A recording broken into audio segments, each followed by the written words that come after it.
ಓಂ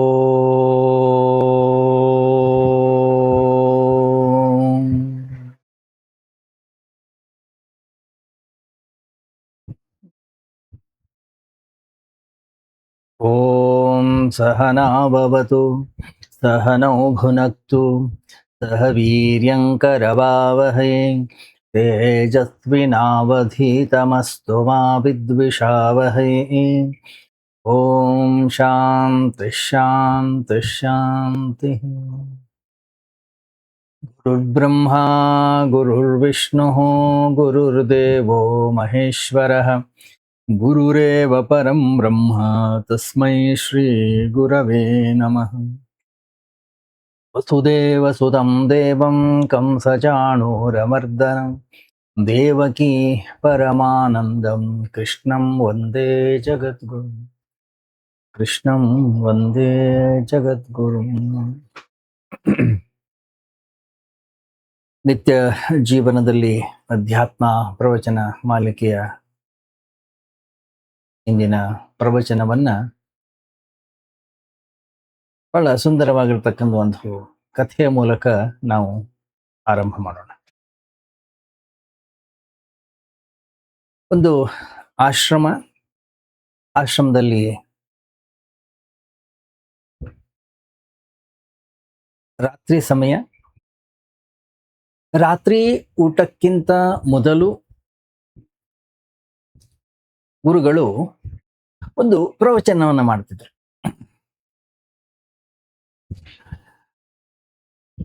ಕಿಟಕಿಗೆ ಒಂದು ಸ್ಕ್ರೀನ್ ನೇತು ಹಾಕಲಾಗಿತ್ತು. ಅದು ಒಂಥರ ಬಿದಿರಿಂದು ಜಾಲಿ ಜಾಲಿ ತರ ಇತ್ತು. ಅದನ್ನ ಮುಚ್ಚಿರ್ಲಿಲ್ಲ. ಅದಕ್ಕೋಸ್ಕರ ಗುರು ಒಂದು ಸನ್ನೆ ಮಾಡಿದ್ರು, ನೋಡಿ ಅದು ಮುಚ್ಚಿಲ್ಲ, ಅದನ್ನ ಮುಚ್ಚಿ. ಇಬ್ಬರು ಸಾಧುಗಳು ಓಡಿ ಹೋದ್ರು, ಅದನ್ನ ಮುಚ್ಚಿದ್ರು. ಅವರಿಬ್ಬರನ್ನೂ ಕೂಡ ನೋಡಿದ್ರು.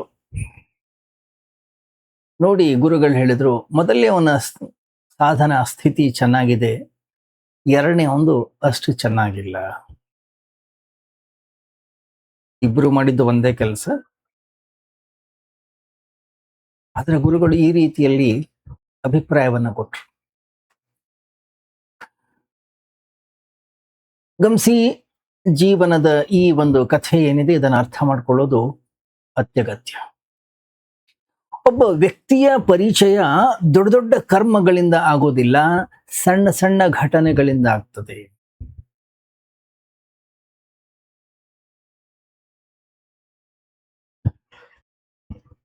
ಒಬ್ಬ ವ್ಯಕ್ತಿಯ ವ್ಯಕ್ತಿತ್ವ ಸಣ್ಣ ಸಣ್ಣ ಘಟನೆಗಳಲ್ಲಿ ಅಡಗಿದೆ. ಒಂದು ಕ್ಷಣದಲ್ಲಿ ಯಾರು ಬೇಕವ್ರಿಗೆ ಏನ್ ಬೇಕಾರಾಗ್ಬೋದು, ಆದ್ರೆ ಇಡೀ ಜೀವನವನ್ನ ತ್ಯಾಗದಿಂದ ಜೀವನವನ್ನ ಮಾಡೋದು ನೋಡಿ ಅತ್ಯಂತ ಕಷ್ಟ. ಇಡೀ ಜಗತ್ತು ನಮ್ಮನ್ನ ನೋಡ್ತಾ ಇರುವಾಗ ಸ್ವಲ್ಪ ಸಮಯ ಮಹಾತ್ಮನ ಹಾಗೆ, ಇನ್ನೊಂದು ಸ್ವಲ್ಪ ಸಮಯ ಇನ್ಯಾವುದೋ ರೀತಿಯಲ್ಲಿ ಇರೋದು ಸರಳ ಸುಲಭ. ಆದ್ರೆ ಯಾರೂ ನನ್ನನ್ನ ನೋಡದೆ ಇದ್ದಾಗ ಏಕಾಂತದಲ್ಲಿ ಒಂಟೆಯಾಗಿ ನಿರ್ಜನ ಪ್ರದೇಶದಲ್ಲಿ ಮಹಾತ್ಮನಾಗಿರುವಂಥದ್ದು, ದೊಡ್ಡ ಸಾಧಕನಾಗಿರೋದು ಬಹಳ ಕಷ್ಟ.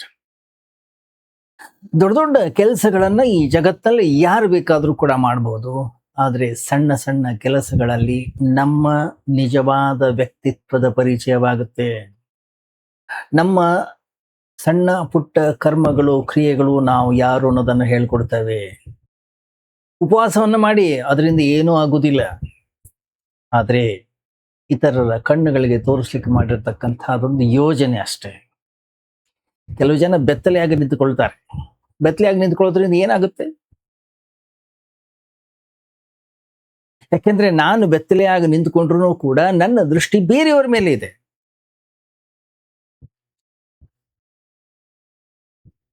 ಯಾವ ವ್ಯಕ್ತಿ ಯಾವಾಗಲೂ ಕೂಡ ಜಾಗರೂಕನಾಗಿರ್ತಾನೋ, ಯಾರೂ ನನ್ನನ್ನು ನೋಡ್ತಾ ಇಲ್ಲ, ಆದ್ರೂ ಕೂಡ ನನ್ನ ರೀತಿ ನೀತಿ ನಡವಳಿಕೆಗಳು ಚೆನ್ನಾಗಿದೆಯೋ, ಸರಿಯಾಗಿದೆಯೋ, ಸರಿಯಾದ ರೀತಿಯಲ್ಲಿ ಕುಳಿತುಕೊಳ್ತೀನಿ, ಸರಿಯಾದ ರೀತಿಯಲ್ಲಿ ಹೇಳ್ತೀನಿ, ಸರಿಯಾದ ರೀತಿಯಲ್ಲಿ ವ್ಯವಸ್ಥೆಯನ್ನು ಮಾಡ್ತೀನಿ, ಸರಿಯಾದ ರೀತಿಯಲ್ಲಿ ನಾನು ಸಾಧನೆಯನ್ನು ಮಾಡ್ತೀನಿ, ಸರಿಯಾದ ಮಾರ್ಗದಲ್ಲಿ ನಾನು ಹೋಗ್ತೀನಿ.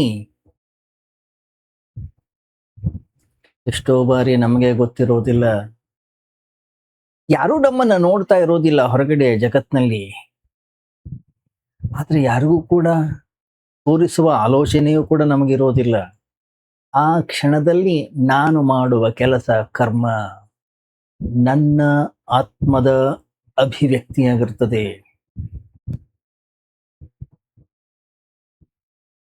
ಗಮನಿಸಿ, ನಾವು ಏನು ಪ್ಲಾನ್ ಮಾಡಿ ಏನು ಕೆಲಸವನ್ನ ಮಾಡ್ತೀವಿ ಅದನ್ನ ಲೆಕ್ಕ ಹಾಕೋದಿಲ್ಲ, ಅದನ್ನ ನೋಡೋದಿಲ್ಲ ಗುರುಗಳು.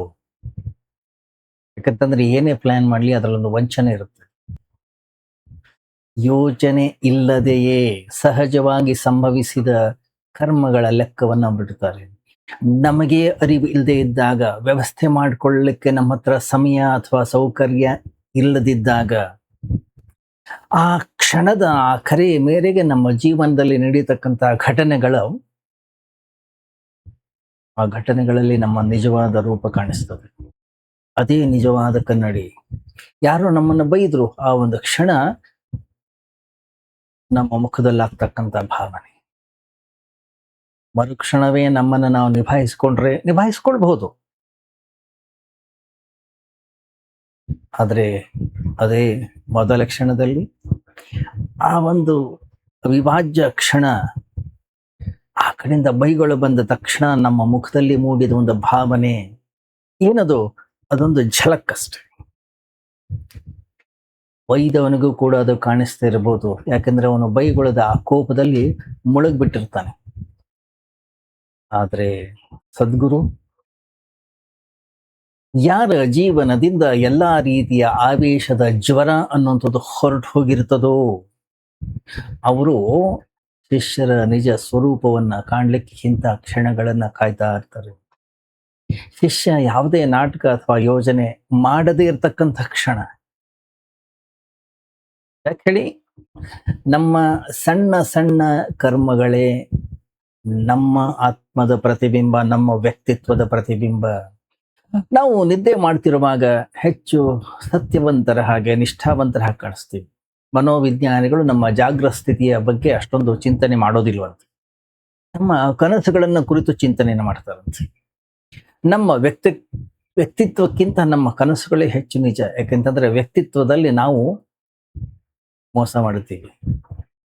ಅಲ್ಲಿ ನಮ್ಮ ಮುಖದ ಮೇಲೆ ಸುಳ್ಳು ನಗೆಯನ್ನು ಮುದ್ರಿಸಿಕೊಂಡಿದ್ದೀವಿ.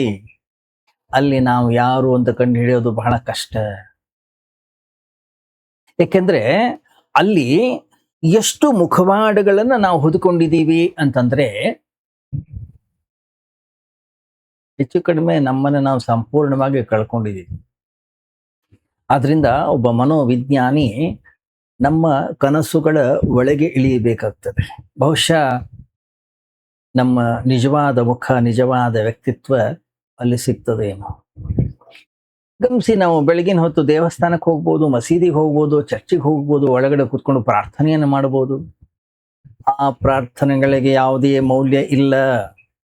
ಆದ್ರೆ ರಾತ್ರಿಯ ಕನಸಿನಲ್ಲಿ, ಏಕಾಂತದಲ್ಲಿ, ಯಾರೂ ಇಲ್ಲದೆ ಇದ್ದಾಗ, ಯಾರೂ ಪ್ರವೇಶಿಸಲು ಸಾಧ್ಯ ಇಲ್ಲದೆ ಇದ್ದಾಗ, ನಮಗೆ ಬೇರೆಯವರ ಭಯ ಇಲ್ಲದೆ ಇದ್ದಾಗ, ಎಲ್ಲಿ ಯಾರೂ ನೋಡುವವರು ಇಲ್ಲದೆ ಇದ್ದಾಗ, ಅಲ್ಲಿ ನಾವು ಏನು ಮಾಡ್ತಾ ಇದ್ದೀವಿ? ಅಲ್ಲೂ ಪ್ರಾರ್ಥನೆ ನಡೀತಾ ಇದೆಯೇ? ಎಂದಾದ್ರೂ ಕನಸಿನಲ್ಲಿ ಪ್ರಾರ್ಥನೆ ಮಾಡಿದ್ದನ್ನ ನೋಡಿದ್ದೀರಾ ನೀವು?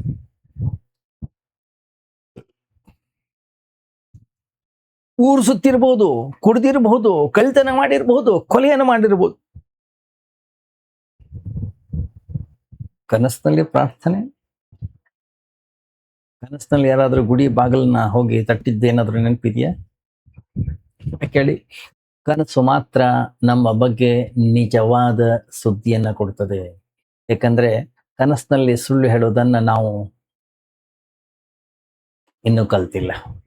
ಯಾಕೆ ಹೇಳಿ? ಅದೊಂದು ಸುಪ್ತ ಮನಸ್ಸು. 24 ಗಂಟೆಗಳ ಕಾಲವೂ ಕೂಡ ಯಾವ ವ್ಯಕ್ತಿ ಜಾಗೃತವಾಗಿರ್ತಾನೋ ಆ ಸುಪ್ತ ಮನಸ್ಸಿನಲ್ಲಿ ಹೋಗಿ ಸೇರ್ಕೊಳ್ತವೆ.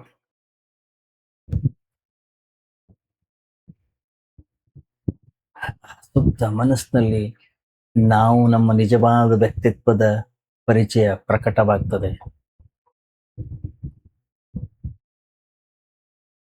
ನಮ್ಮ ಮಿತ್ರೊಬ್ರು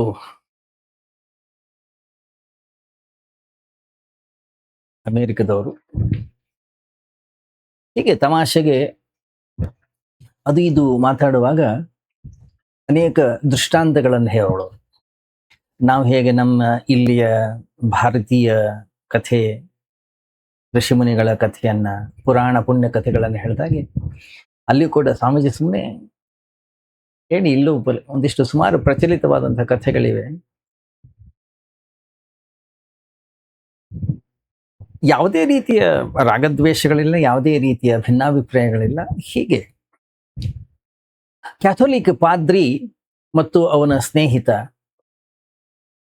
ಇಬ್ರು ಕೂಡ ಚೆಸ್ ಆಡ್ತಾ ಇದ್ರು.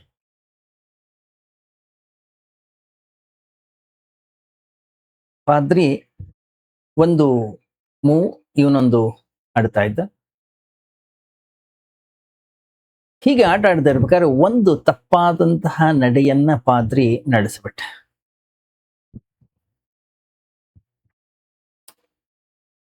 ಒಂದು ವೇಳೆ ಒಬ್ಬ ಸಾಮಾನ್ಯ ವ್ಯಕ್ತಿ ಆಗಿದ್ದಿದ್ರೆ ಏನ್ ಬೈಕೋತಾ ಇದ್ನೋ, ಏನ್ ಕೋಪ ಬರ್ತಾ ಇದ್ನೋ, ಅಥವಾ ಮುಖದಲ್ಲಿ ಏನು ಕೋಪವನ್ನು ಹೊರಗೆ ಹಾಕ್ತಾ ಇದ್ನೋ, ಅಥವಾ ತಮ್ಮಷ್ಟಕ್ಕೆ ತಾವೇ ಹೊಡ್ಕೊಳ್ಳುವಂಥದ್ದು, ಎಲ್ಲ ಒಬ್ಬೊಬ್ಬರದ್ದು ಒಂದೊಂದು ಅಭಿಪ್ರಾಯ ಇರುತ್ತೆ. ನಾವೇ ಯಾವಾಗ ತಪ್ಪು ಮಾಡ್ತೀವಲ್ಲ ಆವಾಗ, ಅಥವಾ ತನ್ನ ಮೇಲೆ ಸಿಟ್ಟು ಮಾಡ್ಕೊಳ್ಳುವಂಥದ್ದು. ಆದ್ರೆ ಇವನು ಫಾದರ್ ಅಲ್ವಾ, ಹಾಗೆ ಮಾಡೋ ಹಾಗಿರ್ಲಿಲ್ಲ. ಆದ್ರೆ ಅವನೇನ್ ಮಾಡ್ದ, ತುಟಿಯನ್ನ ಕಚ್ಕೊಂಡ. ಯಾವಾಗ ಅವನು ತುಟಿಯನ್ನ ಕಚ್ಕೊಂಡು ನಿಂತ್ಕೊಂಡ, ಕುತ್ಕೊಂಡಿದ್ದ, ಆಟ ಆಡ್ಲಿಕ್ಕೆ ಶುರು ಮಾಡಿದ, ಅವಾಗ ಎದುರುಗಡೆ ಕೂತ್ಕೊಂಡಂತ ಸ್ನೇಹಿತ, ಫ್ರೆಂಡ್, ಅವನು ಬಹಳ ಆತ್ಮೀಯ, ಅವನು ಹೇಳಿದ್ನಂತೆ, ನಾನು ಕೂಡ ಅನೇಕ ರೀತಿಯ ಶಾಂತಿಯನ್ನ ನೋಡಿದ್ದೇನೆ, ಆದ್ರೆ ಇಷ್ಟೊಂದು ಅಪವಿತ್ರವಾದಂತಹ ಶಾಂತಿಯನ್ನ ನಾನು ನೋಡಿರ್ಲಿಲ್ಲ. ಯಾಕೆ? ಒಳಗಡೆಗೆ ಬೈಗುಳದ ಸದ್ದು ಮೊಳಗುತ್ತಾ ಇದೆ, ಹೊರಗಡೆಗೆ ಮಾತ್ರ ಎಲ್ಲವೂ ಶಾಂತವಾಗಿದೆ.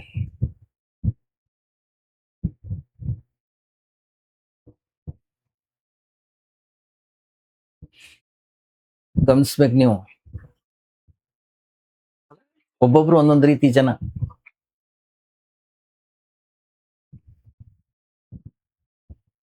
ಕೆಲವು ಇರ್ತಾರೆ ಯಾವಾಗ್ಲೂ ಬೈತಾನೆ ಇರೋದು ಅಂತ ಒಬ್ಬ ವ್ಯಕ್ತಿ ಇದ್ದ.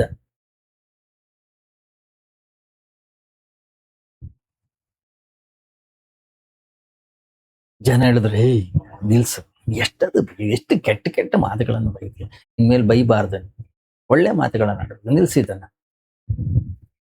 ಆಯ್ತು ಅಂತ ಹೇಳಿ ಇನ್ನು ಮುಂದೆ ನಾನು ಬೈಗುಳಗಳನ್ನ ಬೈಯೋದಿಲ್ಲ ಅಂತ ಹೇಳಿ ಎಲ್ಲರ ಮುಂದೆ ಪ್ರಮಾಣ ವಚನವನ್ನು ಮಾಡಿದ್ರು. ಸಮಸ್ಯೆ ಏನಪ್ಪಾ ಅಂತಂದ್ರೆ ಬೈಗುಳಗಳಿಂದಲೇ ಅವನ ಮಾತು ಹೊರಗೆ ಬರ್ತಿತ್ತು, ಅದೇ ಅವನಿಗೆ ಅಭ್ಯಾಸ ಆಗಿತ್ತು.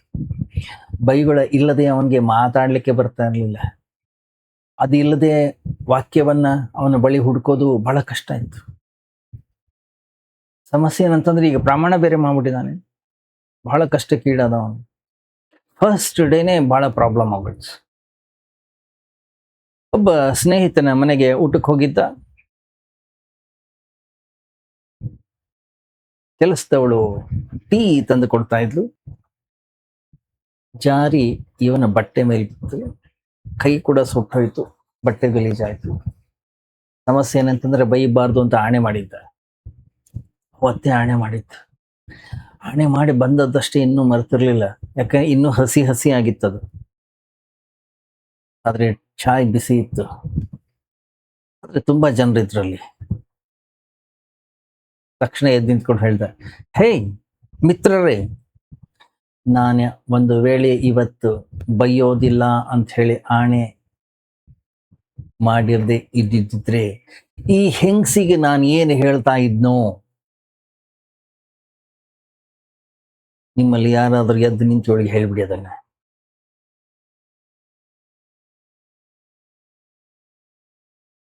ಗಮನಿಸಿ, ಇಂತಹ ಕ್ಷಣಗಳಲ್ಲಿ ನಾವು ಸಿಕ್ಕಾಕೊಳ್ತೀವಿ.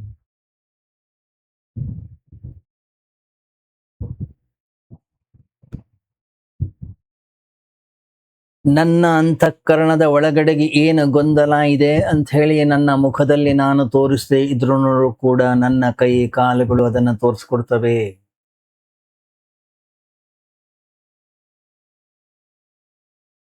ಹೋಗ್ಲಿಕ್ಕೂ ಇಷ್ಟಪಡ್ತೀವಿ, ಇರ್ಲಿಕ್ಕೂ ಇಷ್ಟಪಡ್ತೀವಿ, ಆದರೆ ಎರಡು ವೃತ್ತಿಗಳು ಕಾಲಿನಲ್ಲಿ ಪ್ರಕಟವಾಗ್ತವೆ. ಒಂದು ವಸ್ತುವನ್ನ ತಗೊಳ್ಳಿಕ್ಕೂ ಇಷ್ಟಪಡ್ತೀವಿ, ಆದರೆ ಎತ್ಕೊಳ್ಳಿಕ್ಕೆ ಮನಸ್ಸು ಕೂಡ ಇಲ್ಲ.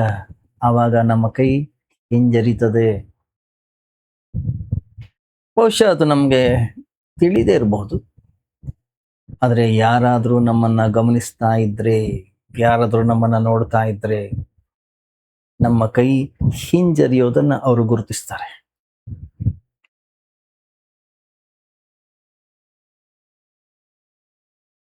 ಒಂದ್ಸರಿ ಒಬ್ಬ ವ್ಯಕ್ತಿ ಅವನ ಮಿತ್ರನ ಮನೆಗೆ ಹೋಗ್ತಾನೆ. ಬಾಗಿಲು ತಟ್ಟಿದಾಗ ಬಾಗಿಲ ಸಂದಿನಿಂದ ಅವನು ನೋಡ್ತಾ ಇದ್ದ. ಕೇಳಿದ, ಹೇಯ್, ಏನ್ ವಿಷಯ? ಸಮಸ್ಯೆ ಏನಂತಂದ್ರೆ ಮೇಲ್ಗಡೆ ಒಂದು ಟೊಪ್ಪಿ ಹಾಕಿದ್ದ, ಬಟ್ಟೆ ಹಾಕಿರ್ಲಿಲ್ಲ.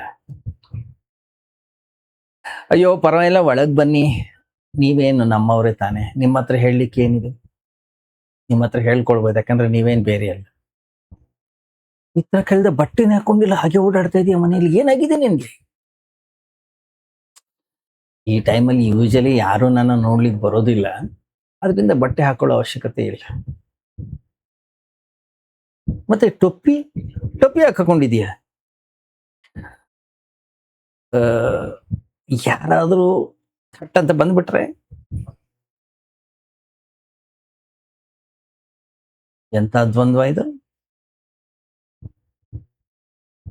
ಗಮನಿಸಿ, ಯಾವ ವಿಷಯದಲ್ಲಿ ನಮಗೆ ಗೊಂದಲವಿರ್ತದೆ ಆ ಕರ್ಮಗಳಲ್ಲೂ ಕೂಡ ದ್ವಂದ್ವ ಕಾಣಿಸ್ತದೆ. ನಾವು ಮಾತನಾಡುವಾಗ ತೊದಲ್ತೀವಿ, ಹೇಳಲಿಕ್ಕೆ ಬಯಸ್ತೀವಿ, ಹೇಳಬಾರ್ದು ಅಂತೂ ಇರುತ್ತೆ. ಎರಡರ ನಡುವೆ ಸಾಮರಸ್ಯವನ್ನು ತರೋದು ಹೇಗೆ? ಆವಾಗ ನಮ್ಮ ಮಾತಿನಲ್ಲಿ ಒಂದು ಸಹಜತೆ ಇರೋದಿಲ್ಲ. ಪೂರ್ಣ ಹೃದಯದ ಮಾತಿನ ಜೊತೆಗಿದ್ದಾಗ ಮಾತ್ರ ಸಹಜತೆ ಇರುತ್ತೆ. ನಮ್ಮ ಹೃದಯ ಮಾತಿನ ಜೊತೆಗೆ ಪೂರ್ಣವಾಗಿರ್ಬೇಕು, ಆವಾಗ ಮಾತ್ರ. ಒಂದ್ ವೇಳೆ ಅದಿಲ್ಲ ಅಂತಂದ್ರೆ ಏನೋ ಹೇಳಲಿಕ್ಕೆ ಹೋಗಿ ಇನ್ನೇನೋ ಹೇಳ್ಬಿಡ್ತೀವಿ, ಇನ್ನೇನೋ ಹೊರಗಡೆಗೆ ಬರುತ್ತದು ಅಲ್ಲ. ಬಹಳಷ್ಟು ಜನ ವಿಜ್ಞಾನಿಗಳಾಗಿ ಹೋದ್ರು, ಬಹಳಷ್ಟು ಜನ ಸಂಶೋಧಕರಾಗಿ ಹೋದ್ರು, ಅನೇಕರ ಅಭಿಪ್ರಾಯವನ್ನು ಪಡ್ತಾರೆ. ಏನೋ ಹೇಳಲಿಕ್ಕೆ ಹೋಗಿ ನಾವು ಏನೋ ಹೇಳ್ಬಿಡ್ತೀವಿ. ಏನ್ ಕಾರಣ ಇರ್ಬೋದು? ಇನ್ನೊಂದು ಪದವನ್ನ ತರ್ಲಿಕ್ಕೆ ಬಯಸಿದ್ದೀವಿ ನಾವು, ಮತ್ತೊಂದು ಪದ ನಮ್ಮ ಬಾಯಿಂದ ಹೊರಗೆ ಬಂದ್ಬಿಟ್ಟಿದೆ. ಯಾಕೆ? ನಮ್ಮ ಒಳಗಡೆಗೆ ದ್ವಂದ್ವ ಇದೆ. ಆ ದ್ವಂದ್ವ ಅಂತಃಕರಣದಲ್ಲಿ ಗೊಂದಲವನ್ನುಂಟು ಮಾಡುತ್ತದೆ. ಒಂದು ಕಾಲ ಒಳಗೆ, ಇನ್ನೊಂದು ಕಾಲ ಹೊರಗಡೆಗೆ ಎಳಿತಾ ಇರುತ್ತೆ. ಆವಾಗ ನಾವು ಸಿಕ್ಕಾಕೊಳ್ತೀವಿ. ಗಮನಿಸಿದಾರೆ ನೀವು? ಜನ ಮಾತಾಡ್ತಾನೆ ಇರ್ತಾರೆ, ಮಾತಾಡ್ತಾನೆ ಹುಟ್ಟುತ್ತಾರೆ, ಮಾತಾಡ್ತಾನೆ ಸಾಯ್ತಾರೆ. ಒಂದು ವೇಳೆ ಯಾವ್ದಾದ್ರು ಒಂದು ಸಭೆಯಲ್ಲಿ ನಿಮ್ಮನ್ನ ಮಾತಾಡ್ಲಿಕ್ಕೆ ನಿಲ್ಸಿದ್ರೆ ಎಷ್ಟು ಆಶ್ಚರ್ಯ ಗೊತ್ತಾ? ಮನುಷ್ಯನ ಮೆದುಳು ಬಹಳ ವಿಚಿತ್ರವಾಗಿ ವರ್ತನೆ ಮಾಡುತ್ತೆ. ಸುಮ್ಮನೆ ಇರುವಾಗ 24 ಗಂಟೆಯೂ ಕೂಡ ಅತ್ಯಂತ ವೇಗವಾಗಿ ಕೆಲಸ ಮಾಡ್ತಾ ಇರ್ತಕ್ಕಂಥ ಈ ನಮ್ಮ ಮನಸ್ಸು ಸಭೆಯಲ್ಲಿ ನಿಂತು ಮಾತನಾಡುವಾಗ ತಲೆ ಸಂಪೂರ್ಣವಾಗಿ ಬಂದ್ ಆಗ್ಬಿಡುತ್ತೆ, ಖಾಲಿ ಆಗ್ಬಿಡುತ್ತೆ, ಏನು ಹೊಳೆಯೋದೇ ಇಲ್ಲ. ಏನು ಪ್ರಾಬ್ಲಮ್ ಇರ್ಬೋದು? ಅಷ್ಟೊಂದು ಜನ, ಯಾವಾಗ ಅಷ್ಟೊಂದು ಜನರನ್ನ ನಾವು ನೋಡ್ತೀವಿ, ನಮ್ಮ ಸಹಜತೆಯನ್ನ ಕಳ್ಕೊಳ್ತೀವಿ. ಅವರನ್ನ ಪ್ರಭಾವಿತರನ್ನಾಗಿ ಮಾಡ್ಲಿಕ್ಕೆ, ಅವರನ್ನ ಇಂಪ್ರೆಸ್ ಮಾಡ್ಲಿಕ್ಕೆ ನಾವು ಆತುರರಾಗಿರ್ತೀವಿ. ಒಬ್ಬ ಫಿಲ್ಮ್ ಡೈರೆಕ್ಟರ್ ತನ್ನ ಹೊಸದಾಗಿ ಬಂದಂತಹ ಆಕ್ಟರ್ಗೆ ಹೇಳ್ತಾ ಇದ್ದ, ಯಾಕಂದ್ರೆ ಆ ಆಕ್ಟರ್ನಲ್ಲಿ ಭಯ ಇತ್ತು, ಮಾತಾಡ್ಲಿಕ್ಕೆ ನಮಗೆ ಹಿಂಜರಿಕೆ ಇತ್ತು. ನಿರ್ದೇಶಕ ಹೇಳಿದಂತೆ, ಹೇಯ್, ಹಿಂಜರಿಬೇಡ, ಇಲ್ಲಿ ಯಾರು ಇಲ್ಲಿ ಸುತ್ತಲೂ ಜನ ಏನು ನೋಡ್ತಾ ಇದಾರಲ್ಲ, ಇವರೆಲ್ಲ ನಿನ್ನ ಕುಟುಂಬದವ್ರು ಅನ್ಕೋ, ನಿಂದೇ ಸ್ವಂತ ಮನೆಯವರು ಅನ್ಕೋ.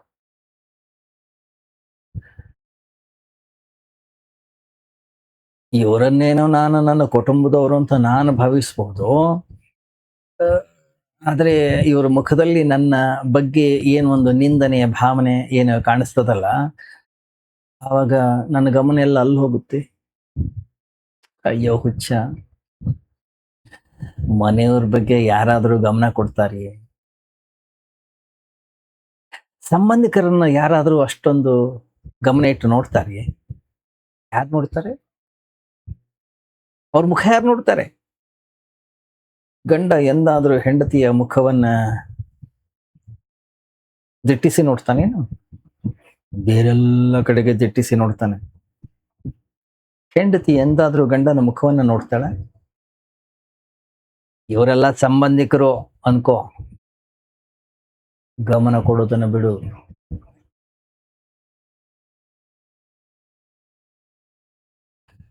ಚರ್ಚಿಲ್ ತನ್ನ ಒಂದು ಗ್ರಂಥದಲ್ಲಿ ಬರೀತಾನೆ, ನಾನು ಮೊದಲು ಮೊದಲು ಮಾತಾಡ್ಲಿಕ್ಕೆ ಆರಂಭ ಮಾಡಿದಾಗ ಬಹಳ ಕಷ್ಟ ಆಗ್ತಾ ಇತ್ತು.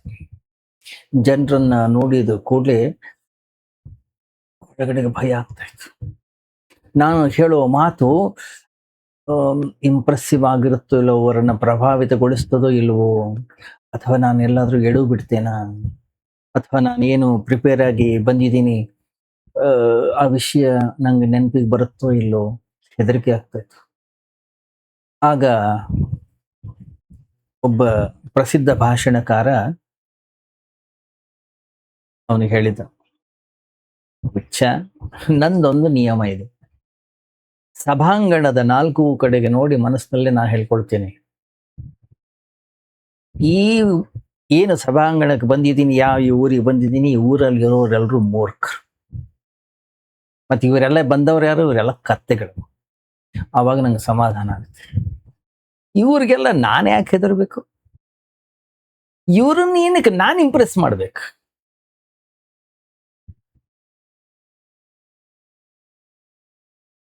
ಮತ್ತೊಬ್ಬ ವ್ಯಕ್ತಿಯನ್ನ ಪ್ರಭಾವಿತಗೊಳಿಸ್ಲಿಕ್ಕೆ ಹೋದ ಕೂಡಲೇ ನಾವು ನಮ್ಮ ಕೃತ್ಯ, ನಮ್ಮ ಕರ್ಮ ಎಲ್ಲ ಕೃತಕವಾಗುತ್ತದೆ. ಯಾಕೆಂದ್ರೆ ಮತ್ತೊಬ್ಬನ ಉಪಸ್ಥಿತಿ ನಮ್ಮನ್ನ ಕೃತಕವಾಗಿಸ್ತದೆ.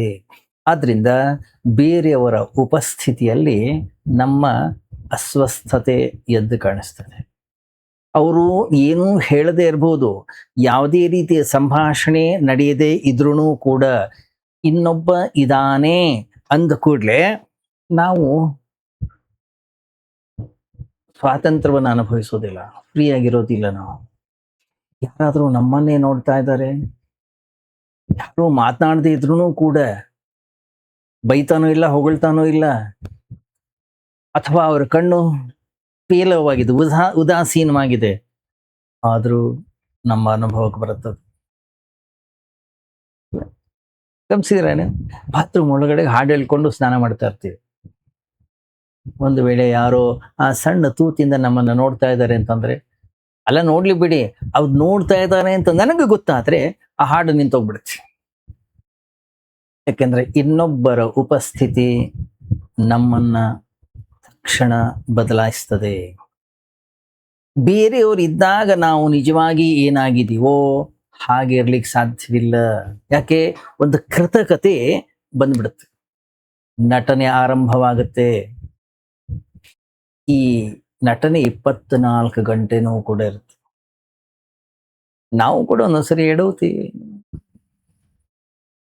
ಇನ್ನೊಬ್ರು ಇದ್ದಾರೆ ಅನ್ನೋದನ್ನ ಮರ್ತು ಬಿಡ್ತೀವಿ. ಸಣ್ಣ ಪುಟ್ಟ ಕೆಲಸ ಘಟಿಸ್ಬಿಡ್ತದೆ.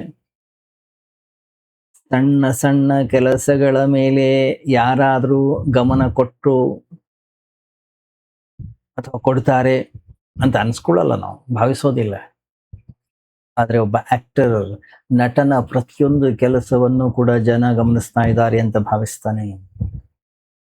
ಒಬ್ಬ ಭಾಷಣಕಾರ ತನ್ನ ಪ್ರತಿಯೊಂದು ಮಾತನ್ನು ಕೂಡ ಜನ ಆಲಿಸ್ತಾ ಇದ್ದಾರೆ ಅಂತಾನೆ ಭಾವಿಸೋದು. ಆದ್ರೆ ಇದ್ದಕ್ಕಿದ್ದಂತೆ ಒಂದು ಪರದೆ ಏನಾದ್ರೂ ಮುಂದೆ ಬಂದ್ರೆ, ಒಂದು ವೇಳೆ ಆ ಪರದೆಯನ್ನ ನಾನು ಎತ್ತಿ ಅಂತ ಮೇಲೆ ಹೇಳಿದ್ರೆ,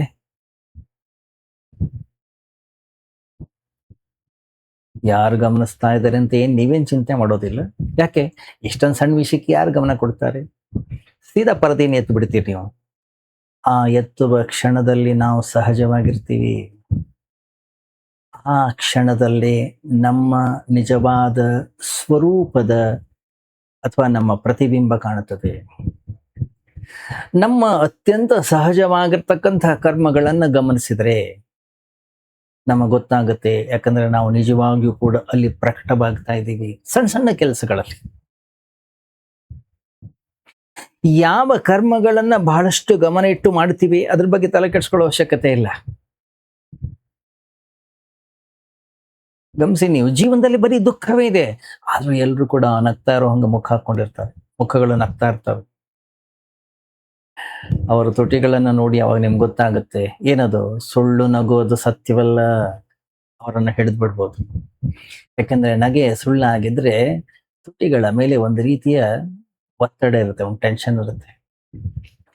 ನಗೆ ಅನ್ನುವಂಥದ್ದು ಸಹಜವಾಗಿದ್ದಾಗ, ನಗೆ ಅನ್ನುವಂಥದ್ದು ನಿಜವಾಗಿರುವಾಗ ವಿಕಸನ ಅರಳುತ್ತದೆ. ನಗು ಸುಳ್ಳಾಗಿದ್ರೆ ತುಟಿಗಳ ಮೇಲೆ ಅದೊಂದು ಆಯಾಸವಾಗಿರುತ್ತೆ. ಅದು ಎಳೆಯಲ್ಪಟ್ಟಂತಹ ಒಂದು ನರ ಅಷ್ಟೆ. ಆದ್ರೆ ನಗೆ ನಿಜವಾಗಿದ್ರೆ, ಹೃದಯ ಅದರ ಹಿಂದೆ ಇದ್ರೆ ತುಟಿಗಳ ಮೇಲೆ ಒಂದು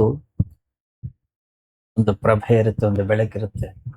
ನಮ್ಮ ಹೃದಯದ ಆ ನಿಜವಾದ ರಸವನ್ನ ಅದು ಹೊತ್ತು ಹೊರಗಡೆ ತೆಗೆದುಕೊಂಡು ಬರ್ತದೆ. ಆ ತುಟಿಗಳಲ್ಲಿ ಒಂದು ರಕ್ತ ಸಂಚಾರ ಇರುತ್ತೆ, ಅಲ್ಲಿ ವಿಕಾಸ ಇರುತ್ತೆ, ಅಲ್ಲಿ ಒತ್ತಡವಿರೋದಿಲ್ಲ. ಅದೊಂದು ಅರಳುವಿಕೆ, ಕೊಳೆಯನ್ನ ಬಲವಂತವಾಗಿ ಎಳೆದು ತೆರೆದಂತೆ ಇರ್ತದೆ ನಮ್ಮ ಸುಳ್ಳು ನಗೆ. ಯಾಕೆ? ಅದು ತುಟಿಗಿಂತ ಆಳಕ್ಕೆ ಹೋಗೋದೇ ಇಲ್ಲ, ಅದು ಕೇವಲ ಮೇಲ್ಮೇಲಷ್ಟೇ ಇರುತ್ತೆ. ಅದೇ ನಿಜವಾದ ನಗು. ಆದರೆ ಮಗ್ಗು ಹೇಗೆ ತನ್ನಿಂದ ತಾನೇ ಹಾಗೆ ಅರಳುತ್ತದೋ, ಹೂವಾಗ್ತದೋ ಆ ರೀತಿಯಲ್ಲಿರುತ್ತೆ. ನಮ್ಮ ನಗೆ, ನಗು ಸುಳ್ಳಾಗಿದ್ರೆ ಮುಖದಲ್ಲಿ ಕಾಣ್ತಕ್ಕಂತಹ ಕಾಂತಿ ಕೂಡ ಸುಳ್ಳೆ. ಯಾಕೆ? ಒಳಗಡೆ ದುಃಖ, ಹೊರಗಿನಿಂದ ಒಂದು ಮುಖವಾಡ. ಯಾರಿಗೆ? ತೋರಿಸ್ಲಿಕ್ಕಾಗಿ. ನಾವು ಒಳ್ಳೆಯವರಾಗ್ಬೋದು, ಆದ್ರೆ ನಮ್ಮ ಏಳು ಬೀಳುಗಳಲ್ಲಿ, ನಡೆ ನುಡಿಯಲ್ಲಿ ಹಿಂಸೆ ಇದ್ರೆ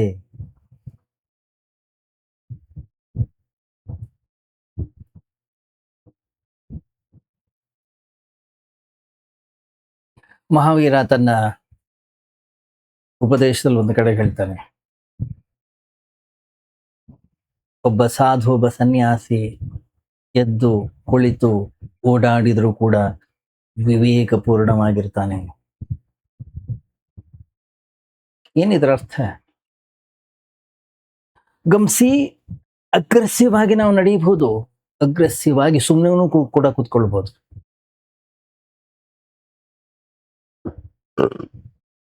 ಹಿಂಸಾತ್ಮಕವಾಗಿ ನಾವು ನಡೀಬಹುದು.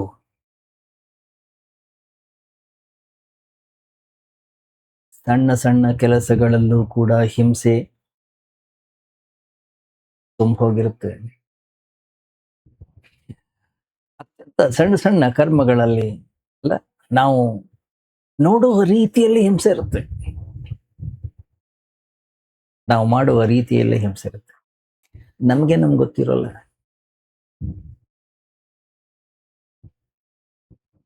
ಅಲ್ಲ, ಎಷ್ಟೋ ಜನ ರಾತ್ರಿ ಊಟ ಮಾಡಲ್ಲ, ನೀರನ್ನು ಕೂಡ ಶೋಧಿಸಿ ಕುಡಿತಾರೆ. ಅವನು ಮಾಂಸಾಹಾರಿ ಅಲ್ಲ, ಶುದ್ಧ ಸಸ್ಯಾಹಾರಿ. ಎಲ್ಲೆಲ್ಲಿ ಹಿಂಸೆಯನ್ನ ಕಾಣ್ಲಿಕ್ಕೆ ಸಾಧ್ಯ ಇದೆಯೋ ಅಲ್ಲೆಲ್ಲ ಕೂಡ ಅಹಿಂಸಾವಾದಿಯಾಗಿರ್ತೀವಿ ನಾವು. ಆದ್ರೆ ನಮ್ಮ ಸಣ್ಣ ಸಣ್ಣ ಕೆಲಸಗಳಲ್ಲಿ ಹಿಂಸೆ ಇರುತ್ತೆ. ಗಮನಿಸಿ, ನಾವು ಮನೆ ಒಳಗಡೆಗೆ ಬರ್ತೀವಿ, ಮನೆ ಒಳಗಡೆ ಬಂದು ಚಪ್ಪಲಿ ಬಿಡುವಾಗ ಎಷ್ಟೋ ಬಾರಿ ಹಿಂಸೆ ಅಭಿವ್ಯಕ್ತವಾಗ್ತದೆ. ಬಾಗಿಲನ್ನ ತೆಗೆಯುವಾಗ ನಮ್ಮ ಹಿಂಸೆ ಅಭಿವ್ಯಕ್ತವಾಗ್ತದೆ. ತಳ್ಳೋದ್ರಲ್ಲಿ ನನ್ನ ಕೋಪ ಅಭಿವ್ಯಕ್ತವಾಗುತ್ತೆ.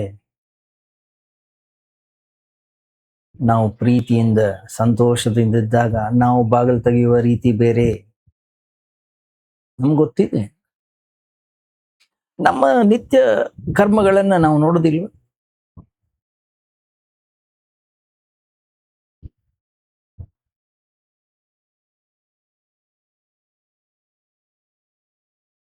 ಬೊಕೂಜ್ ಅಂತ ಹೇಳಿ ಬಹಳ ದೊಡ್ಡ ಝೆನ್ ಮಾಸ್ಟರ್ ಇದ್ದ ಜಾಪಾನ್ನಲ್ಲಿ.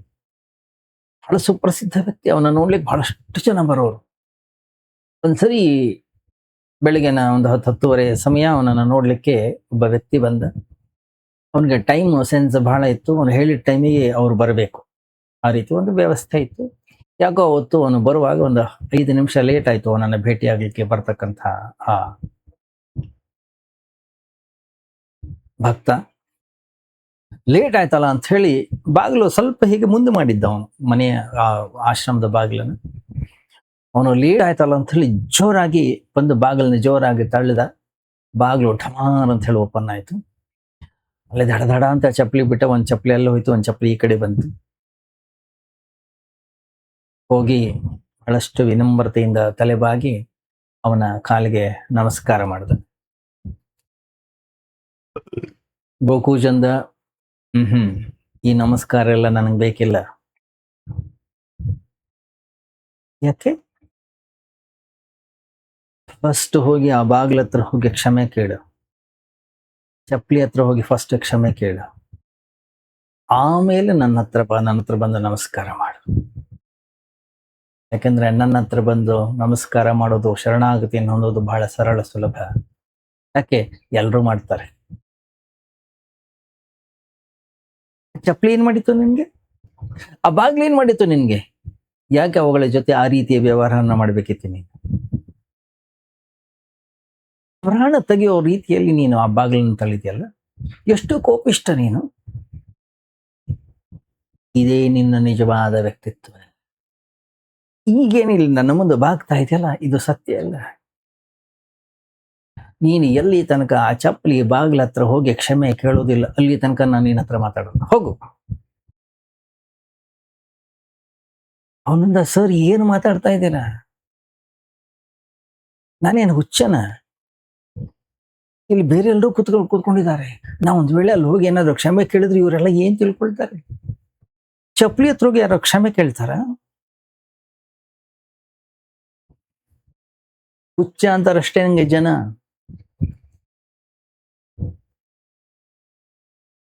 ಬೋಕೂಜನ್ನಂತೆ. ಚಪ್ಲಿನ ಅಷ್ಟು ಕೋಪದಿಂದ ಬಿಸಾಡುವಾಗ ನಿನಗೆ ಹುಚ್ಚುತನ ಅನಿಸ್ಲಿಲ್ಲ? ಬಾಗಿಲನ್ನು ಇಷ್ಟು ಹಿಂಸಾತ್ಮಕವಾಗಿ ತೆಗೆಯುವಾಗ ನಿನಗೆ ಹುಚ್ಚುತನ ಕಾಣಿಸ್ಲಿಲ್ಲ? ಈಗ ಅವುಗಳ ಹತ್ರ ಹೋಗಿ ಕ್ಷಮೆ ಕೇಳಿದ್ರೆ ನಿನಗೆ ಹುಚ್ಚ ಅಂತಾರೆ ಅಂತಕ್ಕಂಥ ಭಯ? ಫಸ್ಟ್ ಹೋಗು. ಆ ಮನುಷ್ಯ ಹೋದ. ಮೊದಲು ಕೈ ಮುಗಿದು ಕ್ಷಮೆ ಕೇಳ್ದ. ಅವನ್ಗನ್ನಿಸ್ತು ಇದೊಂದು ಹುಚ್ಚುತನ ಕೂಡ ಕ್ಷಮೆಯನ್ನೇ ಕೇಳ್ತಾನ. ಯಾಕೆ? ಗುರುಗಳು ಹೇಳಿದಾರಲ್ಲ, ಕೇಳಲೇಬೇಕು, ಬೇರೆ ದಾರಿ ಇಲ್ಲ. ಹೋಗಿ ಬಾಗಿಲ ಹತ್ರನೂ ಕೂಡ ಕ್ಷಮೆ ಕೇಳ್ತಾನೆ. ವಾಪಸ್ ಬಂದು ನಮಸ್ಕಾರ ಮಾಡುವಾಗ ಅಲ್ಲಿ ವ್ಯತ್ಯಾಸ ಇತ್ತು. ಈಗ ಬಂದು ನಮಸ್ಕಾರ ಮಾಡುವಾಗ ಅದೊಂದು ಪ್ರದರ್ಶನ ಆಗಿರಲಿಲ್ಲ. ಯಾಕೆ?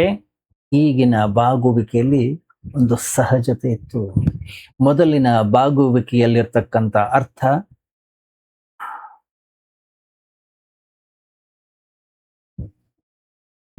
ಒಳಗಡೆಗೆ ಕೋಪ ಇಟ್ಕೊಂಡು ಹೊರಗೆ ಬಾಗ್ತಾ ಇದ್ದ.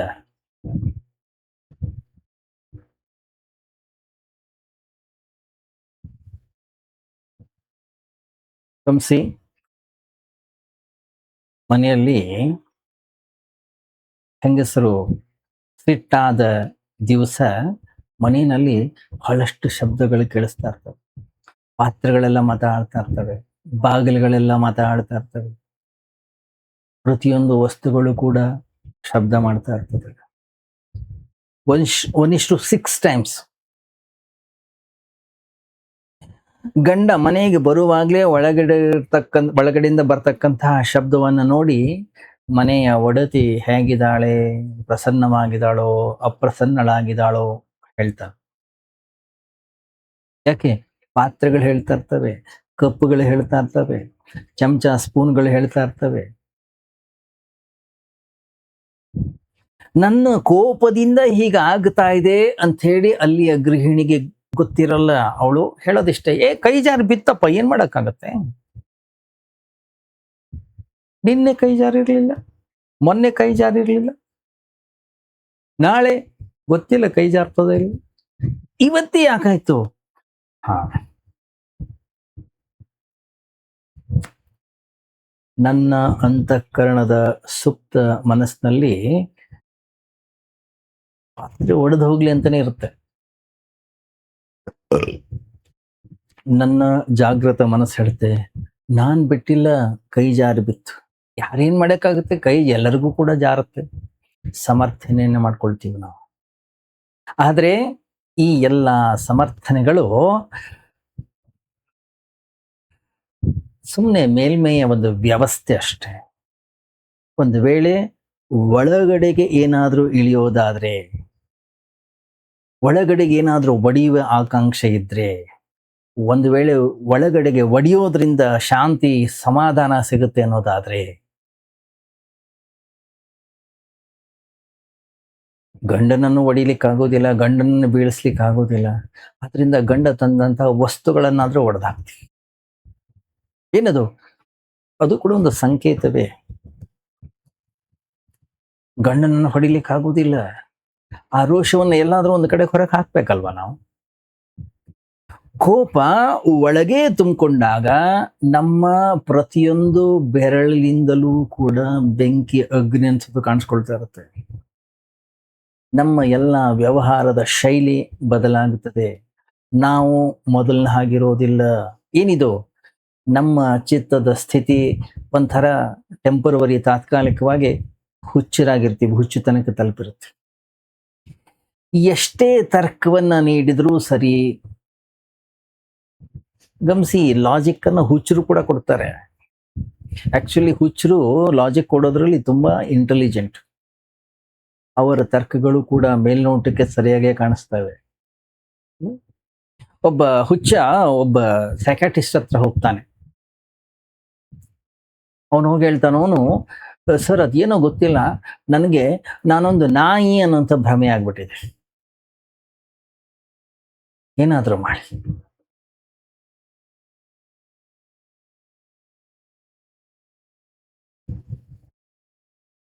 ಅವನಂದ, ಇದು ಬಹಳ ಕೆಟ್ಟ ಕಾಯಿಲೆ ಕಣಪ್ಪ, ಇದರಿಂದ ಮುಕ್ತಿ ಪಡಿಬೇಕು. ಇದು ಯಾವಾಗಿಂದ ಬಂತು? ಅವನಂದ, ಸರ್ ನಾನು ಸಣ್ಣ ನಾಯಿ ಮರಿ ಇದ್ದಾಗ್ಲಿಂದಾನೇ ಇದು ಬಂದಿದೆ.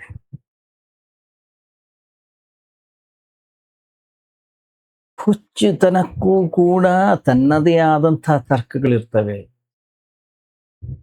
ಚಿಕ್ಕ ಮರಿಯಾಗಿರುವಾಗಲಿಂದಲೂ ಈ ಭ್ರಮೆ ಇದೆ. ಏನಿದು? ಅವನೇ ಹೇಳ್ತಾ ಇರೋದು.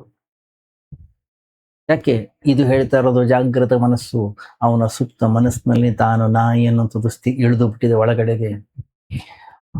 ಇದರಿಂದ ಅವನನ್ನು ಮುಕ್ತಗೊಳಿಸೋದು ಬಹಳ ಕಷ್ಟ. ಯಾಕೆ? ಆ ಭ್ರಮೆಯನ್ನ ಕಾಯ್ಕೊಳ್ಳಿಕ್ಕೆ ಎಲ್ಲಾ ಕಡೆಯಿಂದಲೂ ಕೂಡ ಅವನು ಸಾಕ್ಷಿಗಳನ್ನ ಕಲೆ ಹಾಕ್ತಾ ಇರ್ತಾನೆ. ಪ್ರತಿಯೊಬ್ಬ ಮನುಷ್ಯನೂ ಕೂಡ ತನ್ನನ್ನ ತಾನು ಏನಲ್ಲ ಅದನ್ನ ಇದೆ, ಅದು ನಾನು ಅಂತಕ್ಕಂಥ ಭ್ರಮೆಯಲ್ಲಿ ಬದುಕುತ್ತಾ ಇರ್ತಾನೆ. ನಮ್ಮನ್ನ ನಾವು ನಾಯಿ ಅಂತ ಭಾವಿಸ್ತೇ ಇರಬಹುದು, ಅದೇನಂತ ದೊಡ್ಡ ವಿಷಯ ಅಲ್ಲ. ಆದ್ರೆ ನಮ್ಮನ್ನು ನಾವು ನಾವೇನಾಗಿಲ್ಲ ಅದನ್ನ ನಾವು ಅಂತ ಭಾವಿಸ್ತೀವಿ. ರೋಗ ಮಾತ್ರ ಒಂದೇ, ಬುದ್ಧಿವಂತ ನಾವಲ್ಲ ಆದ್ರೂ ನಾನು ಬುದ್ಧಿವಂತ ಭಾವಿಸೋದು. ನಾನು ಸುಂದರನಲ್ಲ ಆದ್ರೂ ಕೂಡ ನನ್ನನ್ನು ನಾನೇ ಅತ್ಯಂತ ಸುಂದರನಾದಂಥ ವ್ಯಕ್ತಿ ಅಂತ ಹೇಳಿ ಭಾವನೆ ಮಾಡ್ಕೊಳ್ಳೋದು.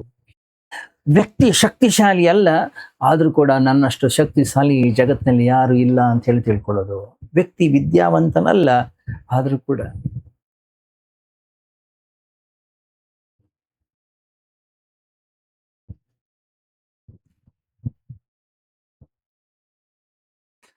ನೋಡ್ಬೇಕು ನೀವು, ಚಿತ್ರ ವಿಚಿತ್ರವಂತ ಘಟನೆಗಳು ಘಟಿಸ್ತಾ ಇರ್ತವೆ ಈ ಜಗತ್ತಿನಲ್ಲಿ.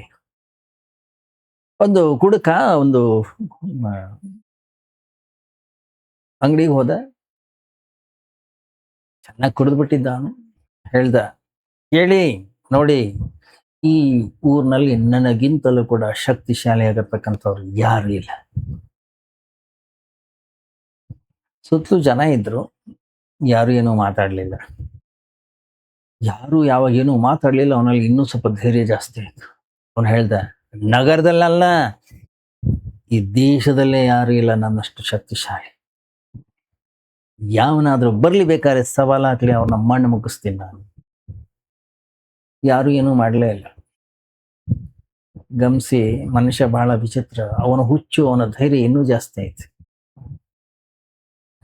ಯಾಕಂದ್ರೆ ಎಲ್ಲರೂ ಅವ್ರವ್ರ ಕೆಲಸದಲ್ಲಿ ಇದ್ರು, ಯಾರೇನೋ ಮಾತಾಡ್ಲಿಕ್ಕೆ ಹೋಗಿಲ್ಲ. ಎಲ್ಲ ಕುಡಿಯೋದ್ರಲ್ಲಿ ಬಹಳ ಬ್ಯುಸಿ ಇದ್ರು ಅವ್ರು. ಈ ಹುಚ್ಚಿನ ತಂಟೆ ಯಾರು ಬರ್ಬೇಕು ಹೇಳಿ?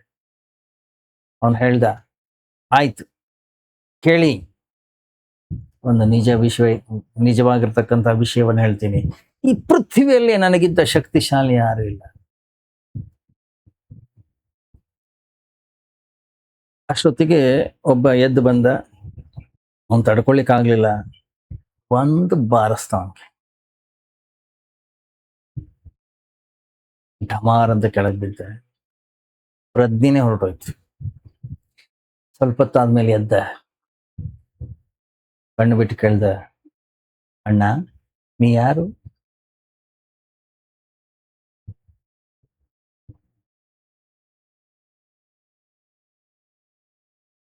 ಈ ಕುಡಿಯೋ ಅಂಗಡಿಗೆ ಬರೋಕ್ಕಿಂತ ಮುಂಚೆ ನಿನ್ನನ್ನ ನೀನು ಯಾರು ಅಂತ ಭಾವಿಸಿದ್ಯೋ ಆ ಮನುಷ್ಯ ನಾನು.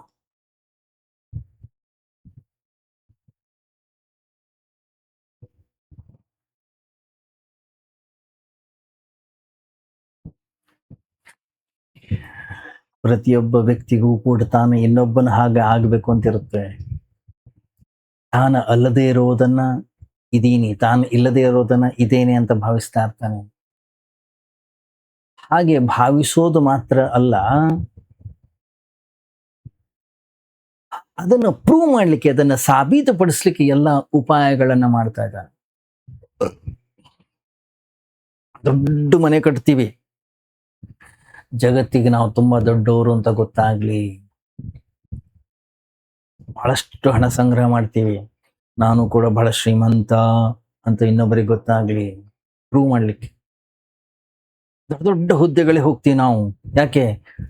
ನಾನು ಸಣ್ಣ ಜನ ಅಲ್ಲ, ತುಂಬಾ ದೊಡ್ಡ 4 ಜನರಿಗೆ ಗೊತ್ತಾಗ್ಲಿ. ನಮ್ಮ ಇಡೀ ಜೀವನದ ಮುಖ್ಯವಾಗಿರ್ತಕ್ಕಂಥ ಪ್ರಯತ್ನ ಏನು ಅಂತಂದ್ರೆ, ಆ ಭ್ರಮೆ ಏನಿದೆ ಅದನ್ನು ಹೇಗಾರು ಮಾಡಿ ಸಾಬೀತು ಮಾಡೋದು. ನಾಯಿ ಆಗ್ತಕ್ಕಂಥ ಭ್ರಮೆ ನಮಗೆ ಇಲ್ಲದೇ ಇರಬಹುದು, ಆದರೆ ಅದರಿಂದ ಏನಂತ ವ್ಯತ್ಯಾಸ ಆಗೋದಿಲ್ಲ. ರೋಗ ಒಂದೇ, ಹೆಸರುಗಳು ಬೇರೆ ಬೇರೆ ಆಗಿರ್ತವೆ. ಈ ಪ್ರಪಂಚದಲ್ಲಿ ಮನುಷ್ಯನಿಗೆ ತಾನು ಏನೋ ಆಗಿದ್ದೇನೆ ಅಂತಕ್ಕಂಥ ಭ್ರಮೆ ಯಾರಿಗಿರೋದಿಲ್ವೋ ಆ ಮನುಷ್ಯನೇ ಧಾರ್ಮಿಕ. ಯಾವ ವ್ಯಕ್ತಿ ಸಹಜವಾಗಿದ್ದಾನೋ, ಏನ್ ಸಹಜವಾಗಿದ್ದದ ಹಾಗೆ ಸ್ವೀಕಾರ ಮಾಡಿದಾನೋ ಅಂತ ವ್ಯಕ್ತಿ ಮಾತ್ರ ದೈವತ್ವವನ್ನು ತಲುಪಲಿಕ್ಕೆ ಸಾಧ್ಯ. ನಾನು ಏನೋ ಆಗಿದ್ದೇನೆ ಅಂತ ಯಾರು ಸಾಬೀತ ಮಾಡ್ತಾ ಇದ್ದಾರೆ ನಮಗೆ ಗೊತ್ತಿಲ್ಲ. ನಮ್ಮ ನಡೆ, ನಮ್ಮ ಏಳು, ನಮ್ಮ ಬೀಳು, ನಮ್ಮ ನಡೆದಾಟ ಏನದು ಏನೋ ಆಗಿದ್ದೀವಿ ಅನ್ನೋದನ್ನ ತೋರಿಸ್ಕೊಡ್ತಾ ಇರುತ್ತೆ.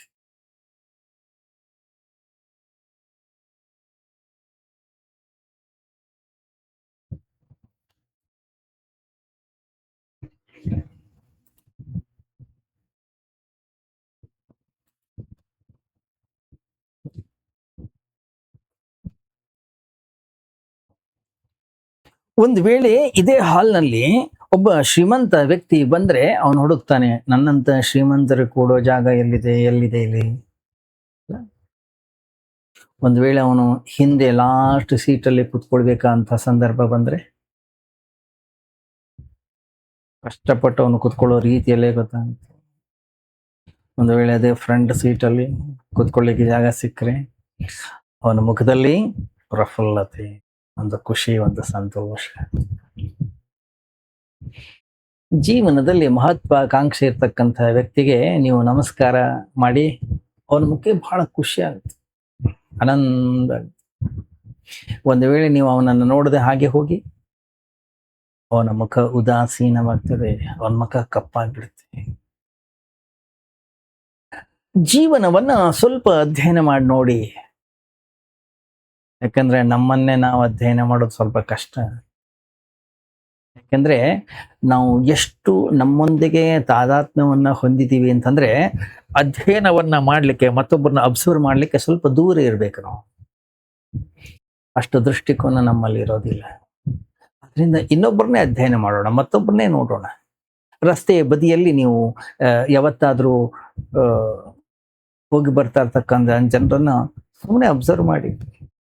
ಒಂದು ವೇಳೆ ರಸ್ತೆ ಪಕ್ಕದಲ್ಲಿ ನಿಮ್ಮ ಮನೆ ಇದ್ರೆ ಮೇಲ್ಗಡೆ ಕುತ್ಕೊಂಡು ಜನ ಹೋಗ್ತಾ ಇರ್ತಾರಲ್ಲ, ಅವರನ್ನು ನೋಡಿ ಅವರಿಗೆ ತಿಳಿಯದ ಹಾಗೆ ನೋಡಬೇಕು.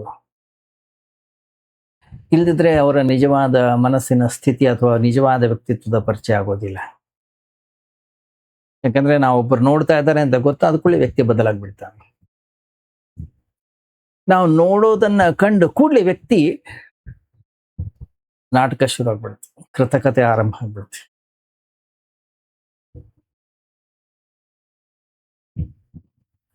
ವಿಜ್ಞಾನಿಗಳು ಇದನ್ನ ನೋಡಿ ಬಹಳ ಆಶ್ಚರ್ಯಚಕಿತರಾಗಿದ್ದಾರೆ. ಮನುಷ್ಯ ಬದಲಾಗ್ತಾನೆ, ಓಕೆ, ಅದೇನು ವಿಶೇಷ ಅಲ್ಲ.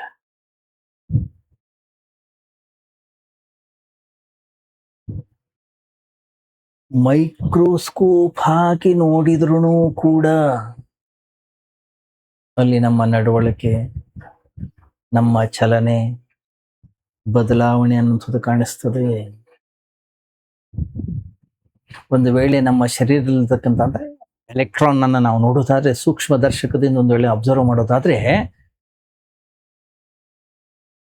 ಯಾರಾದ್ರೂ ಒಬ್ಬ ವ್ಯಕ್ತಿ ನಮ್ಮನ್ನ ನೋಡ್ತಾ ಇದ್ದಾನೆ ಅಂದ ಕೂಡಲೇ ಅದು ತನ್ನ ಚಲನೆಯನ್ನು ಬದಲಾಯಿಸ್ತದಂತೆ.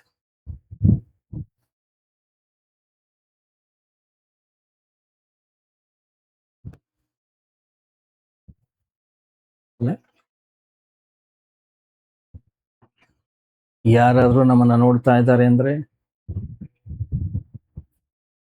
ನಮ್ಮ ರೀತಿ ಬೇರೆ, ನಮ್ಮ ನಡವಳಿಕೆ ಬೇರೆ, ನಮ್ಮ ವ್ಯವಹಾರವನ್ನ ಬದಲಾಯಿಸ್ಕೊಳ್ತೀವಿ ನಾವು.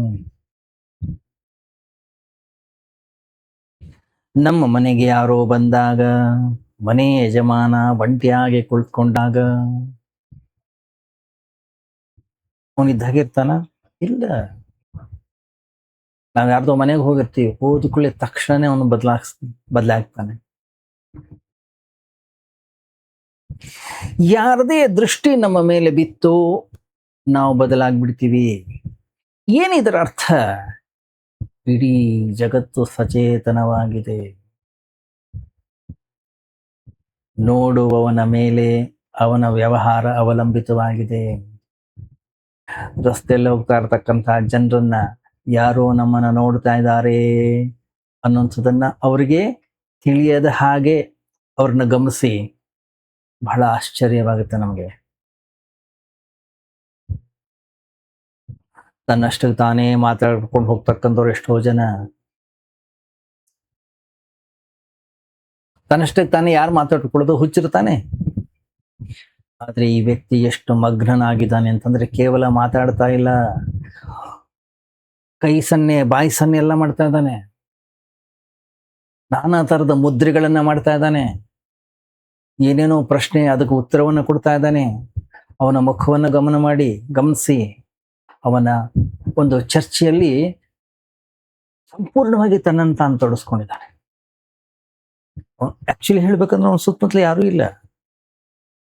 ಒಂದು ವೇಳೆ ನೀವು ನೋಡ್ತಾ ಇರೋದು ಅವನಿಗೇನಾದ್ರೂ ಗೊತ್ತಾದ್ರೆ ತಕ್ಷಣನೇ ಬದಲಾಗ್ತಾನ. ಅವನ ಮುಖದ ಭಾವನೆ ಬದಲಾಗ್ತದೆ. ಆಗ ಬದಲಾವಣೆ ಆದಂತಹ ಮುಖ ಏನದು? ನಿಜವಾದಲ್ಲ, ಮತ್ತೆ ಸಹಜವಾದದ್ದಲ್ಲ ಅದು. ಮತ್ತೆ ಅದೊಂದು ಮಾಸ್ಕ್, ಇನ್ನೊಬ್ಬರಿಗೆ ತೋರಿಸ್ಲಿಕ್ಕಾಗಿ ಇಟ್ಕೊಂಡಿರ್ತಕ್ಕಂತಹ ಮಾಸ್ಕ್ ಅದು. ಪರ್ಸನಾಲಿಟಿ ಅಲ್ಲ, ವ್ಯಕ್ತಿತ್ವ. ಪರ್ಸನಾಲಿಟಿ ಅಂತಕ್ಕಂಥದ್ದು ಒಂದು ಗ್ರೀಕ್ ಶಬ್ದ. ಗ್ರೀಕ್ ಭಾಷೆಯಲ್ಲಿ ಪರ್ಸೋನಾ ಅಂತಂದ್ರೆ ಮುಖವಾಡ ಅಂತ ಅರ್ಥ. ಹಳೆಯ ಕಾಲದಲ್ಲಿ ನಾಟಕಗಳಲ್ಲಿ ಜನ ನಟಿಸ್ಬೇಕಾದ್ರೆ ಮುಖವಾಡವನ್ನ ಹಾಕೊಂಡು ನಾಟಕ ಮಾಡ್ತಾ ಇದ್ರು.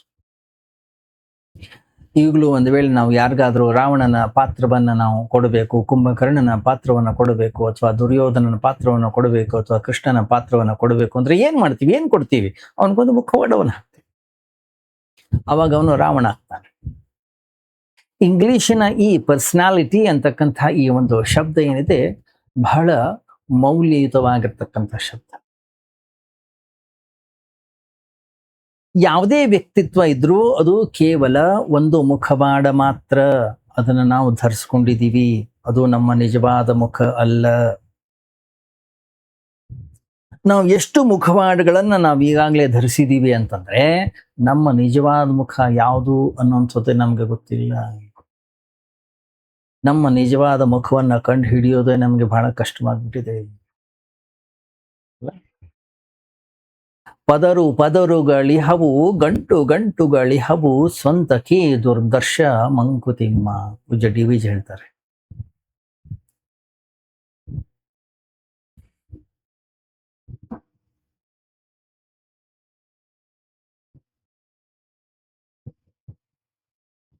ಗುರುಗಳ ಹತ್ರ ಹೋಗಿ ಭಗವಂತನ ಬಗ್ಗೆ ಅಥವಾ ಆತ್ಮತತ್ವದ ಬಗ್ಗೆ ತಿಳಿಯೋಕ್ಕಿಂತ ಮೊದಲು ನಮ್ಮ ನಿಜವಾದ ಮುಖ ಯಾವುದು ಅನ್ನೋದನ್ನ ಪರಿಚಯ ಮಾಡಿಕೊಂಡು ಬನ್ನಿ. ಗುರುಗಳು ಹೇಳ್ತಾರಂತೆ. ಎಲ್ಲಿ? Zen masters. ಎಲ್ಲಿ ತನಕ ನಿಮ್ಮ ನಿಜವಾದ ಮುಖವನ್ನ ನೀವು ಇಲ್ಲಿ ತರೋದಿಲ್ಲ, ಅಲ್ಲಿ ತನಕ ಭಗವಂತನ ಜೊತೆಗೆ ಮೇಲನ ಸಾಧ್ಯವಿಲ್ಲ.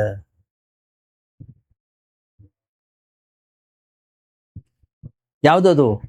ಹುಟ್ಟಿದಾಗ ನಮ್ಮ ಮುಖ ಏನಿತ್ತು ಆ ಮುಖ, 4 ವರ್ಷಗಳಿಗಿಂತ ಚಿಕ್ಕದಾಗಿರ್ತಕ್ಕಂಥ ಮುಖ, ಮಗುನಲ್ಲಿ ಏನೇನು ಮುಖ ಇತ್ತು ಅದು ನಿಜವಾದ ಮುಖ.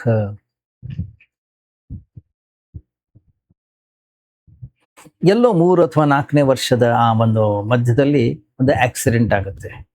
ಆವಾಗ ಮುಖ ನಕಲಿ ಆಗ್ಲಿಕ್ಕೆ ಶುರು ಆಗುತ್ತೆ. ಮಗು ಒಂಟಿಯಾಗಿ ಆಟ ಆಡ್ತಾ ಇದ್ರೆ ಏನು ವ್ಯತ್ಯಾಸ ಆಗಲ್ಲ. ನೀವು ಆ ಕೊಠಡಿಯಿಂದ ಈ ಕೊಠಡಿಗೆ ಪಾಸ್ ಆಗಿ ಆಗ್ಲೇ ಮಗು ಕೂಡ ಚೇಂಜ್ ಆಗ್ಬಿಡುತ್ತೆ.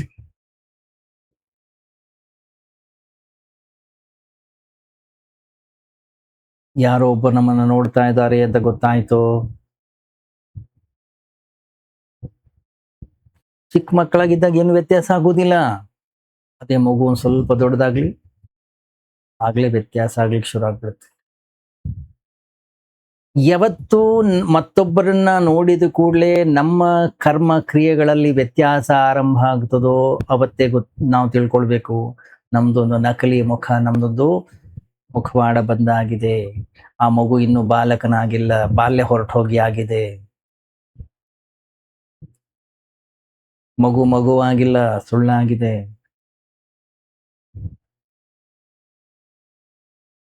ಯಾವಾಗ ಮಗುವಿನ ನಿಜವಾದ ಮುಖ ಸುಳ್ಳಾಗ್ತದೋ ಅದು ಸಮಾಜದ ಒಂದು ಭಾಗವಾಗ್ಬಿಡುತ್ತೆ. ಎಲ್ಲಿ ತನಕ ಮಗು ಸಮಾಜಕ್ಕೆ ಮೋಸ ಮಾಡೋದನ್ನ ಕಲಿಯೋದಿಲ್ವೋ ಅಲ್ಲಿ ತನಕ ಅದು ಸಮಾಜದಿಂದ ಹೊರಗಡೆಗಿರ್ತದೆ. ಸಮಾಜದ ಒಳಗಡೆಗೆ ಅದನ್ನ ಯಾರು ಇನ್ನು ಸ್ವೀಕಾರ ಮಾಡೋದಿಲ್ಲ.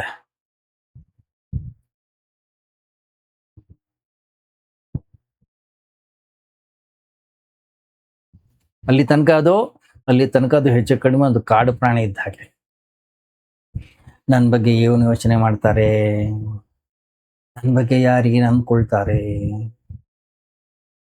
ಯಾವ ಚಿಂತೆಯೂ ಆ ಮಗುವಿನಲ್ಲಿ ಇರೋದಿಲ್ಲ. ಮತ್ತೆ ಮಗು ಹೇಗಿತ್ತು ಹಾಗಿರುತ್ತೆ. ಯಾವತ್ತು ಮಗು ನನ್ನ ಬಗ್ಗೆ ಇವ್ರೇನ್ ತಿಳ್ಕೊಳ್ತಾ ಇದ್ದಾರೆ ಅನ್ನೋಂಥದ್ರ ಕಡೆಗೆ ಗಮನ ಹರಿಸ್ಲಿಕ್ಕೆ ಶುರು ಆಯ್ತೋ, ಅದರ ಹಾಗೆ ಆ ರೀತಿಯಲ್ಲಿ ವರ್ತನೆ ಮಾಡ್ಲಿಕ್ಕೆ ಶುರು ಮಾಡ್ತು, ಅವತ್ತೇ ನಾವು ತಿಳ್ಕೊಳ್ಬೇಕು ಸುಳ್ಳು ಮಗುವಿನ ಅಂತಃಕರಣದ ಒಳಗಡೆಗೆ ಪ್ರವೇಶ ಮಾಡಿದೆ.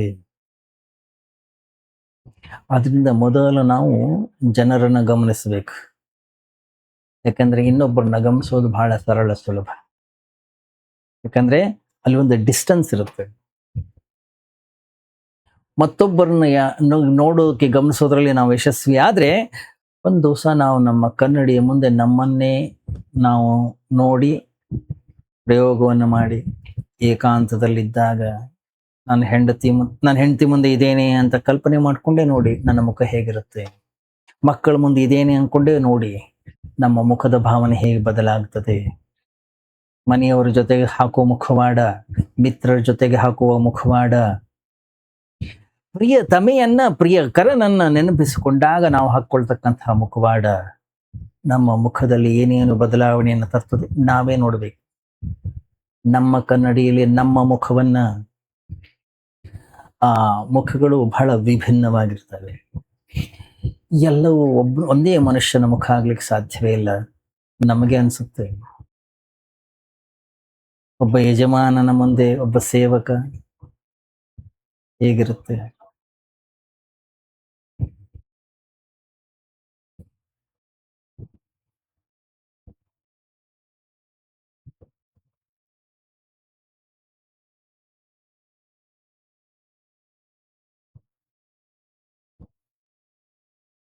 ಯಜಮಾನ್ ಮುಂದೆ ಒಂದು ನಾಯಿ ಇದ್ರೆ ಹೇಗೆ ಬಾಲ ಅಲ್ಲಾಡ್ಸ್ಕೊಂಡಿರುತ್ತೆ. ನಾವು ಹೆಚ್ಚು ಕಡಿಮೆ ನಮ್ಮ ಯಜಮಾನನ ಮುಂದೆ ಹಾಗೆ ಇರ್ತೀವಿ. ಅವನನ್ನು ಓಲೈಸುವುದಕ್ಕಾಗಿ. ನಮ್ಮ ಹತ್ರ ಬಾಲ ಇರ್ಲಿಕ್ಕಿಲ್ಲ, ಅದರ ಹತ್ರ ಬಾಲ ಇದೆ ನಾಯಿ ಹತ್ರ. ನಮ್ಮ ಕೆಲಸದವರು ಬಂದಾಗ ನಾವು ಹೇಗಿರ್ತೀವಿ ವಿಚಾರ ಮಾಡಿ. ಎಂತಹ ಉದಾಸೀನ ಇರುತ್ತಲ್ಲಿ. ಯಾರು ಇಲ್ಲ, ನಾನೊಬ್ಬನೇ ಇದ್ದೀನಿ, ಅದನ್ನೇ ಕಲ್ಪನೆ ಮಾಡಿ ನಮ್ಮ ಮುಖವನ್ನು ನಾವು ಕನ್ನಡಿಯಲ್ಲಿ ನೋಡ್ಕೊಳ್ಳೋಣ. ಏನಿದು, ಇದು ನಮಗೆ ಒಂದು ಸಾಧನೆ.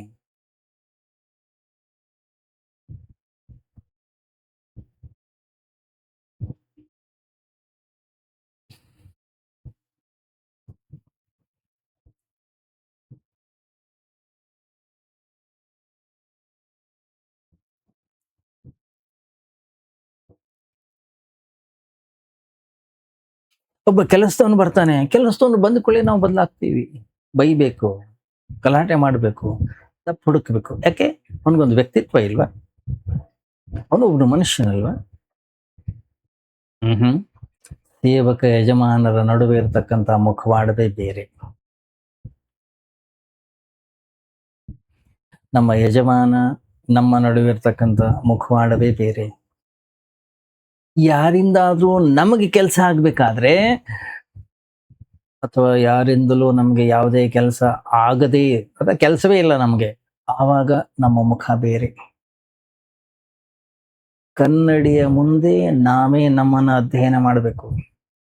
ಪ್ರತಿಯೊಂದು ಮುಖವಾಡವನ್ನು ನಾವೇ ಪ್ರಯತ್ನ ಪೂರ್ವಕವಾಗಿ ತರುವಂತ ವ್ಯವಸ್ಥೆಯನ್ನ ನಾವು ಮಾಡ್ಕೊಳ್ಬೇಕು. ಹೇಗೆ ನಮ್ಮ ಮುಖವನ್ನು ಆವರಿಸ್ತದೆ ಈ ಮುಖವಾಡಗಳು? ಒಂದು ತಿಂಗಳು 2 ತಿಂಗಳು ಈ ಪ್ರಯೋಗವನ್ನು ಮಾಡಿ ನೋಡಿ. ಒಂದು ವೇಳೆ ಇದು ನಮಗೆ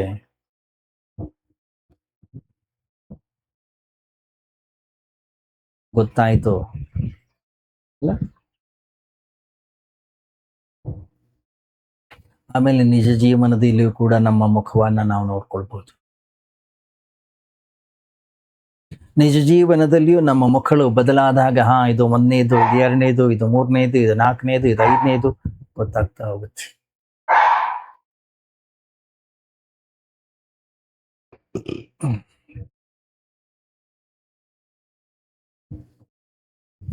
ಲಾಸ್ಟಿಗೆ ಇನ್ನೊಂದು ಪ್ರಯೋಗವನ್ನು ಮಾಡಬೇಕಾಗತ್ತೆ.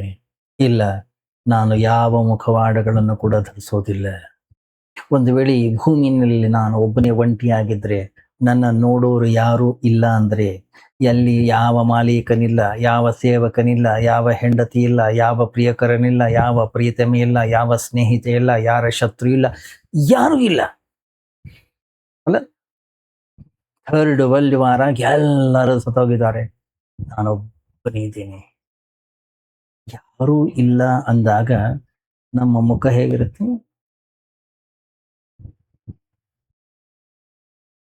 ನಮ್ಮ ನಿಜವಾದ ಮುಖದ ಪರಿಚಯ, ಒರಿಜಿನಲ್ ಫೇಸ್ ನಮಗ್ ಕಾಣಬಹುದು. ಆ ಮೂಲ ಮುಖದ ಮೇಲೆ ನಾವು ಧ್ಯಾನ ಮಾಡಬೇಕು. ನಮ್ಮ ಜೀವನದಲ್ಲಿ ಆ ಮೂಲ ಮುಖ ಯಾವಾಗ ಪ್ರಕಟವಾಗ್ತದೆ, ಅಲ್ಲಿ ನಮ್ಮ ಪ್ರಾಮಾಣಿಕತೆ, ನಮ್ದು ಅಥೆಂಟಿಸಿಟಿ ಅಲ್ಲಿ ಹುಟ್ಕೊಳ್ಳುತ್ತೆ. ಮೊದಲ ಬಾರಿಗೆ ನಾವು ನಿಜವಾದ ಮನುಷ್ಯರಾಗ್ತೀವಿ.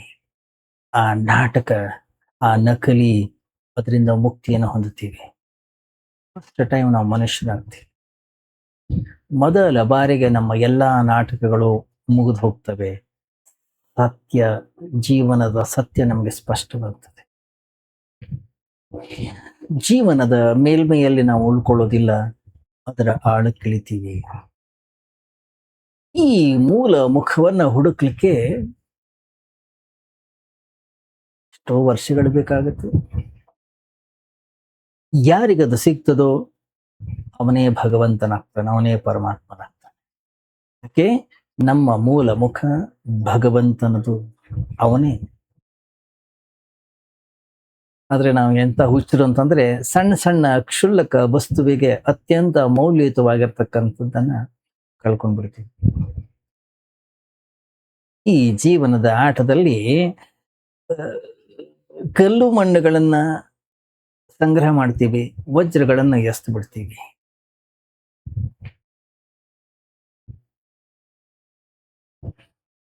ಇದೇ ಮೂರ್ಖತನ ಮುಂದುವರಿತಾ ಇರುತ್ತೆ. ಸಮುದ್ರದ ತೀರದಲ್ಲಿ ಒಬ್ಬ ಮನುಷ್ಯ ಭಿಕ್ಷೆಯನ್ನು ಬಿಡ್ತಾ ಇದ್ದ. ಅನೇಕ ವರ್ಷಗಳಿಂದ ಅಲ್ಲೊಂದು ಆಟ ನಡೀತಾ ಇತ್ತು. ಏನಪ್ಪ ಆಟ? ಜನರು ಅವನ ಮುಂದೆ ಬಂದು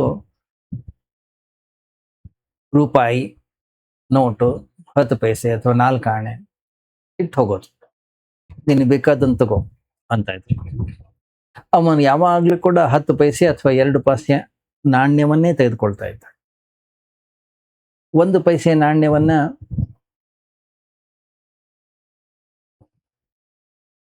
ಎತ್ಕೊಳ್ತಿದ್ದ, ರೂಪಾಯಿಯನ್ನ ಅಲ್ಲೇ ಬಿಟ್ಬಿಡ್ತಿದ್ದ. ಜನ ಬಹಳ ಖುಷಿ ಆಗ್ತಿದ್ರು. ಜನ ಮೂರ್ಖ, ಅಜ್ಞಾನ, ಎಷ್ಟೊಂದು ಮುಗ್ಧ ನೋಡಿ. ರೂಪಾಯಿ ಕೊಟ್ಟರೆ ರೂಪಾಯಿ ಬಿಡ್ತಾನೆ, ಬರೀ ಕಾಯಿನ್ ತಗೊಳ್ತಾ ಇದ್ದಾನೆ. ಯಾಕಂದ್ರೆ ರೂಪಾಯಿ ಬೆಲೆ ಏನು ಅನ್ನೋದೇ ಇವನಿಗೆ ಗೊತ್ತಿಲ್ಲ. 100 ರೂಪಾಯಿ ಕೊಟ್ಟು ಅದ್ರ ಮೇಲೆ 1 ಪೈಸೆ ಇಟ್ಟರು, ಅವನು 1 ಪೈಸೆ ಅಥವಾ 4 ಆಣೆ, 8 ಆಣೆ, 1 ರೂಪಾಯಿ ಅಥವಾ 10 ರೂಪಾಯಿ ಏನು ಕಾಯಿನ್ ಇದೆ ಆ ಕಾಯಿನ್ ಮಾತ್ರ ತಗೋತಾ ಇದ್ದ. ಫುಲ್ ಖುಷಿಯಾಗ. ಒಬ್ಬ ಮನುಷ್ಯ ಕೇಳ್ದ, ಅಲ್ಲಪ್ಪ 10-20 ವರ್ಷದಿಂದ ನೋಡ್ತಾ ಇದ್ದೀನಿ, ನೀನ್ ಹೀಗೆ ಮಾಡ್ತಾ ಇದೀಯಾ, ಏನ್ ಕತೆ ನಿಂದು?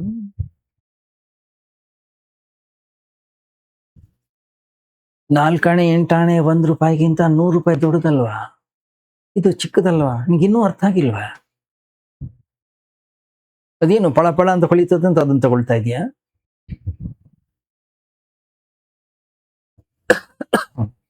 ಅದಕ್ಕೆ ಅವನು ಹೇಳ್ದ, ಫಸ್ಟ್ ಡೇಯಿಂದಲೇ ನಂಗೆ ಎಲ್ಲ ಅರ್ಥ ಆಗಿದೆ. ಯಾವತ್ತು ನಾನು ನೋಟನ್ನು ಎತ್ಕೊಳ್ತೀನಿ, ಈ ನಮ್ದು ನಾಟಕ ಎಲ್ಲ ನಿಂತು ಹೋಗ್ಬಿಡ್ತದೆ. ಈ ಪೈಸೆನೇ ಎತ್ಕೊಂಡೆ ನಾನು 1000 ರೂಪಾಯಿ ಸಂಗ್ರಹ ಮಾಡಿದ್ದೀನಿ. ಅದೇ ಆ ರೂಪಾಯನ್ನ, ಆ ನೋಟನ್ನ ಏನಾದ್ರೂ ನಾನು ಎತ್ಕೊಂಡ್ರೆ ಈ ಆಟ ಕ್ಲೋಸ್. ಆಮೇಲೆ ಈ ಜನ ಬರಲ್ಲ ನನ್ನ ಹತ್ರ. ಇವರೆಲ್ಲ ನನ್ನ ಮೂರ್ಖತನವನ್ನು ನೋಡಿ ಆನಂದಿಸ್ತಾ ಇದ್ದಾರೆ. ಆದ್ರೆ ಅವರಿಂದಲೇ ಈ ಆಟ ನಡೀತಾ ಇದೆ. ಆದ್ರೆ ನಮ್ಮ ಆಟ ಬಹಳ ದುಬಾರಿ ಆಗಿದೆ, ಯಾಕೆಂದ್ರೆ ಅಲ್ಲಿ ಭಿಕ್ಷುಕ ಜಾಣ ಆಗಿದ್ದ. ಆದ್ರೆ ನಾವು ಅಷ್ಟೊಂದು ಜನರಲ್ಲ. ಯಾಕೆಂದ್ರೆ ಈ ಆಟದಲ್ಲಿ ನಾವು ಪಡೀಲಿಕ್ಕೆ ಯೋಗ್ಯವಾಗಿರೋದನ್ನೆಲ್ಲವನ್ನೂ ಕೂಡ ಕಳ್ಕೊಂಡಿದ್ದೀವಿ. ಪಡೀಲಿಕ್ಕೆ ಅರ್ಹ ಅಲ್ಲದೆ ಇರುವುದನ್ನ ಪಡ್ಕೊಂಡಿದ್ದೀವಿ. ಒಂದು ವೇಳೆ ನಾವು ಈ ಜಗತ್ತನ್ನು ಬಿಟ್ಟು ಹೋಗುವಾಗ ನಮ್ಮ ಹತ್ರ ಮುಖವಾಡಗಳ ಸಂಗ್ರಹವನ್ನ ಬಿಟ್ಟು ಬೇರೆ ಏನೂ ಇರೋದಿಲ್ಲ. ಸಾಯುವ ಕೊನೆಯ ಕ್ಷಣದ ತನಕವೂ ಕೂಡ ಜನ ಮುಖವಾಡಗಳನ್ನೇ ಹಾಕೊಂಡಿರ್ತಾರೆ, ಬಿಡೋದೇ ಇಲ್ಲ.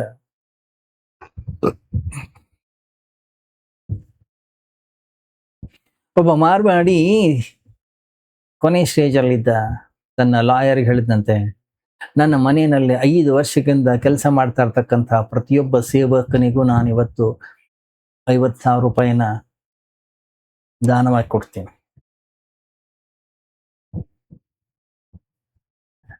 ಲಾಯರ್ ಇದನ್ನು ನಂಬಲಿಲ್ಲ. ಯಾಕಂದ್ರೆ ಇವನ ಸ್ವಭಾವನಿಗೆ ತುಂಬಾ ಚೆನ್ನಾಗಿ ಗೊತ್ತಿತ್ತು. ಜೀವನದಲ್ಲಿ ಯಾರಿಗೂ 5 ಪೈಸೆ ಕೊಟ್ಟವನಲ್ಲ ಅಂಥವ ಪ್ರತಿಯೊಬ್ಬ ಸೇವಕನಿಗೂ ಕೂಡ 50,000 ರೂಪಾಯಿ.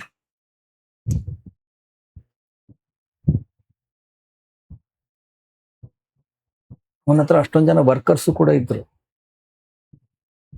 ಲಾಯರ್ ಕೇಳ್ದ, ನಂಗೆ ಅರ್ಥ ಆಗ್ತಾ ಇಲ್ಲ, ನಿಮ್ಗೇನಾದ್ರೂ ಮೂರ್ಛೆ ಪ್ರಜ್ಞೆ ಇಲ್ವಾ? ನನಗೆ ಪ್ರಜ್ಞೆ ಇಲ್ಲ, ನಿಮ್ಗೆ ಅರ್ಥ ಆಗ್ತಾ ಇಲ್ಲ. ನನ್ನ ಮನೆಯಲ್ಲ 5 ವರ್ಷಗಳ ಕಾಲ ಸತತವಾಗಿ ಕೆಲಸ ಮಾಡಿದ ಒಬ್ಬನೇ ಒಬ್ಬ ಸೇವಕ ಇಲ್ಲವೇ ಇಲ್ಲ. ಅದರಿಂದ ಯಾರಿಗೂ ಕೊಡೋ ಅಗತ್ಯ ಇಲ್ಲ. ಆದ್ರೆ ಪ್ರತಿಯೊಬ್ಬರಿಗೂ ಕೂಡ 50,000 ಕೊಟ್ಟೆ ಅಂತಕ್ಕಂತಹ ದಾನದ ಗುಣದ ಬಗ್ಗೆ ಚರ್ಚೆ ಅಂತೂ ಆಗ್ತದೆ ತಾನೆ. ನನ್ನ ದಾನದ ಬಗ್ಗೆ ಜನ ಚರ್ಚೆ ಮಾಡಲಿ, ಅದ್ರಲ್ಲಿ ನಂಗೆ ಆಸಕ್ತಿ. ಇನ್ನು 5 ನಿಮಿಷಕ್ಕೆ ಸತ್ ಹೋಗ್ತಾ ಇದ್ದಾನೆ, ಮುಖವಾಡ ಕಳಿಸ್ಲಿಕ್ಕೆ ತಯಾರಿಲ್ಲ. ನಾನು ಸತ್ತ ಮೇಲೆಯೂ ಕೂಡ ಜನ ನನ್ನ ಬಗ್ಗೆ ಏನು ಹೇಳ್ತಾರೆ ಅನ್ನುವಂಥದ್ದೇ ನಮಗೆ ಮುಖ್ಯವಾಗುತ್ತದೆ. ನಾನು ಯಾರು ಅನ್ನುವಂಥದ್ದು ಮುಖ್ಯ ಆಗೋದೇ ಇಲ್ಲ. ನಮಗೆ ನಾವಾಗಿರೋದ್ರಲ್ಲಿ ಹೆಚ್ಚಿನ ಆಸಕ್ತಿ ಇಲ್ಲ. ಜನ ನಮ್ಮ ಬಗ್ಗೆ ಏನು ಹೇಳ್ತಾರೆ ಅನ್ನೋದ್ರ ಕಡೆಗೆ ಹೆಚ್ಚಿನ ಆಸಕ್ತಿ. ಇದಕ್ಕೆ ಹೆಸರು ಗೃಹಸ್ಥ. ಗೃಹಸ್ಥನ ಲಕ್ಷಣ ಅಂದ್ರೆ ಇದೆ. ಸನ್ಯಾಸಿಯ ಲಕ್ಷಣ ಅಂದ್ರೇನು? ನಾನು ಯಾರು, ಅವನಿಗೆ ಅದರಲ್ಲಿ ಆಸಕ್ತಿ. ಜನ ಏನು ಹೇಳ್ತಾರೆ ಅದರಿಂದ ನನಗೇನು ಪ್ರಯೋಜನ? ಜನರು ಏನು ಹೇಳ್ತಾರೋ ಅದು ಅವರ ಅಭಿಪ್ರಾಯ, ಅವರ ಮಾತದು. ನಾನು ಏನಾಗಿದ್ದೇನೆ ಅದು ನನ್ನ ಮಾತು. ನನ್ನ ಮತ್ತು ಪರಮಾತ್ಮನ ನಡುವೆ ನಾನು ನಿಜವಾಗಿ ಏನಾಗಿದ್ದೇನೆ ಅದೇ ಪ್ರಕಟವಾಗುವುದು. ಜನ ಏನು ಹೇಳ್ತಾರೆ ಅದು ಅಧ್ಯಾತ್ಮದಲ್ಲಿ ಏನೂ ಪ್ರಯೋಜನವಾಗುವುದಿಲ್ಲ. ಯಾಕಂದ್ರೆ ಭಗವಂತ ನನ್ನ ಮುಖವಾಡಗಳಿಂದ ಮೋಸಗೊಳಿಸ್ಲಿಕ್ಕೆ ಆಗೋದಿಲ್ಲ. ಭಗವಂತನ ಮುಂದೆ ನಮ್ಮ ಅಸಲಿ ಮೂಲ ಮುಖವೇ ಪ್ರಕಟವಾಗಬೇಕು. ಯಾವತ್ತು ನಾವು ಸಂಪೂರ್ಣವಾಗಿ ಮಗುವಿನ ಹಾಗೆ ಬೆತ್ತಲೆಯಾಗಿ ನಿಂತ್ಕೋಬೇಕಾಗುತ್ತೆ ಭಗವಂತನ ಮುಂದೆ, ನಮ್ಮ ಎಲ್ಲ ಅಲಂಕಾರಗಳನ್ನ ತೆಗೆದು ಹಾಕಬೇಕು. ಯಾಕಂದ್ರೆ ನಮ್ಮ ಆಭರಣಗಳನ್ನ, ನಮ್ಮ ಬಟ್ಟೆಗಳನ್ನ, ನಮ್ಮ ವೈಭವನ್ನ ಭಗವಂತನ ಮುಂದೆ ತೆಗೆದುಕೊಂಡು ಹೋಗ್ಲಿಕ್ಕೆ ಆಗೋದಿಲ್ಲ.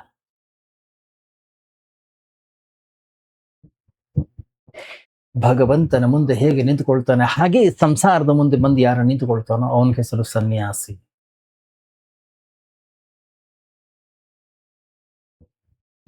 ಗಮನಿಸಿ, ನಾವು ಆರಂಭ ಮಾಡಿದ್ದೆವು ಒಂದು ಸಣ್ಣ ಕಥೆಯಿಂದ.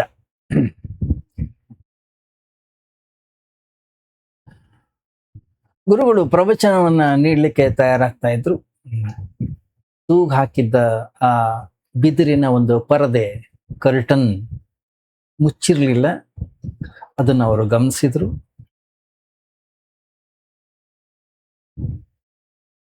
ಗುರುಗಳು ಯಾವಾಗಲೂ ಕೂಡ ಅಷ್ಟೇ ಸಣ್ಣ ಸಣ್ಣ ಘಟನೆಗಳನ್ನ ಹೆಚ್ಚು ಗಮನಿಸ್ತಾರೆ.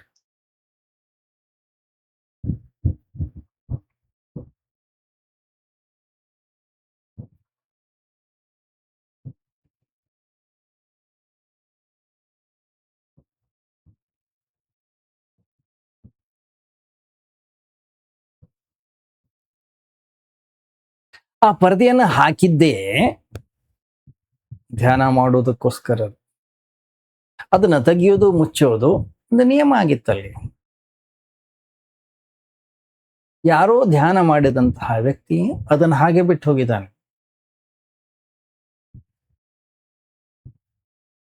ಯಾರು ಹಾಗೆ ಬಿಟ್ಟು ಹೋಗಿದ್ದಾರೆ ಅದನ್ನು ಕೂಡ ಗುರುಗಳು ನೋಡಿದ್ದಾರೆ.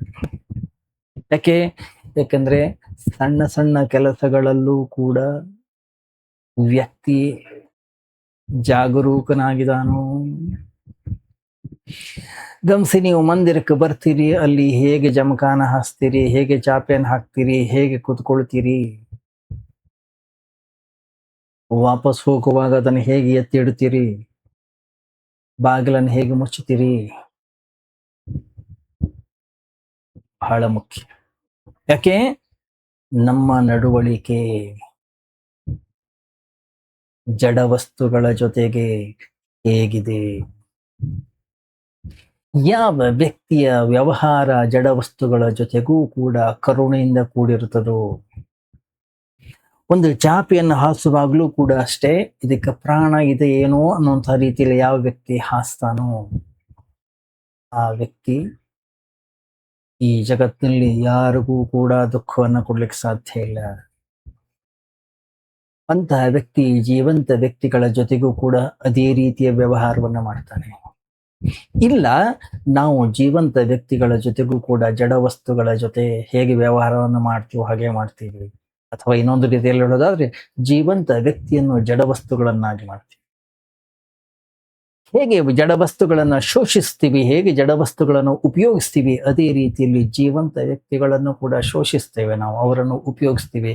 ಎಲ್ಲಿ ತನಕ ಕೆಲಸ ಆಗಬೇಕು ಅಲ್ಲಿ ತನಕ ಅವ್ರ ಜೊತೆ ವ್ಯವಹಾರ, ಆಮೇಲಿಂದ ಒದ್ದು ಬಿಸಾಡ್ತೀವಿ ಅಷ್ಟೇ, ಎಳೆದು ಆಚೆ ಹಾಕ್ತೀವಿ. ವ್ಯಕ್ತಿಗಳನ್ನು ಉಪಯೋಗಿಸಿಕೊಳ್ತೀವಿ, ವ್ಯಕ್ತಿಯನ್ನ ವಸ್ತುವನ್ನಾಗಿ ಮಾಡೋದು ಏನಿದು, ಅದಕ್ಕೆ ಹೆಸರು ಶೋಷಣೆ. ಎಲ್ಲಿ ಶೋಷಣೆ ಇದೆಯೋ ಅಲ್ಲಿ ಕರುಣೆಯಲ್ಲಿ ಒಬ್ಬ ಸಾಮಾನ್ಯ ಮನುಷ್ಯ, ಒಬ್ಬ ಸಾಮಾನ್ಯ ವ್ಯಕ್ತಿಯನ್ನ, ಜೀವಂತ ಮನುಷ್ಯನನ್ನು ಕೂಡ ನಾವು ವ್ಯಕ್ತಿಯನ್ನಾಗಿ ಮಾಡ್ತೀವಿ. ಒಬ್ಬ ಸನ್ಯಾಸಿ ಜಡ ವಸ್ತುವನ್ನು ಕೂಡ ಒಬ್ಬ ವ್ಯಕ್ತಿ ಹಾಗೆ ಕಾಣ್ತಾನೆ, ಅದಕ್ಕೂ ಕೂಡ ಅದರದೇ ಆದಂಥ ವ್ಯಕ್ತಿತ್ವ ಇದೆಯೇನೋ ಅನ್ನೋ ರೀತಿಯಲ್ಲಿ ವ್ಯವಹಾರವನ್ನ ಮಾಡ್ತಾನೆ. ಅದಕ್ಕೆ ವ್ಯಕ್ತಿತ್ವ ಇದೆಯೋ ಇಲ್ಲೋ ಅನ್ನೋದು ಪ್ರಶ್ನೆ ಅಲ್ಲ. ನಾವು ವ್ಯಕ್ತಿಗಳನ್ನ ವಸ್ತುಗಳನ್ನಾಗಿ ಮಾಡಿದಾಗ ನಾವು ನಮ್ಮ ಆತ್ಮವನ್ನ ಕಳ್ಕೊಳ್ತೀವಿ. ಯಾಕೆ? ನಮ್ಮ ನಡವಳಿಕೆಯಿಂದ ನಮ್ಮ ವ್ಯಕ್ತಿತ್ವ ಅನ್ನೋದು ನಿಖರವಾಗ್ತದೆ, ಬೆಳಗುತ್ತದೆ. ಒಂದು ವೇಳೆ ನಾವು ಜೀವಂತ ವ್ಯಕ್ತಿಗಳನ್ನು ಕೂಡ ವಸ್ತುಗಳನ್ನಾಗಿ ಮಾಡಿದ್ರೆ, ಗಮನಿಸಿದಿರ ನೀವು? ಹೆಂಡತಿ ಅಂದ್ರೆ ಆಸ್ತಿ, ಸಂಪತ್ತು.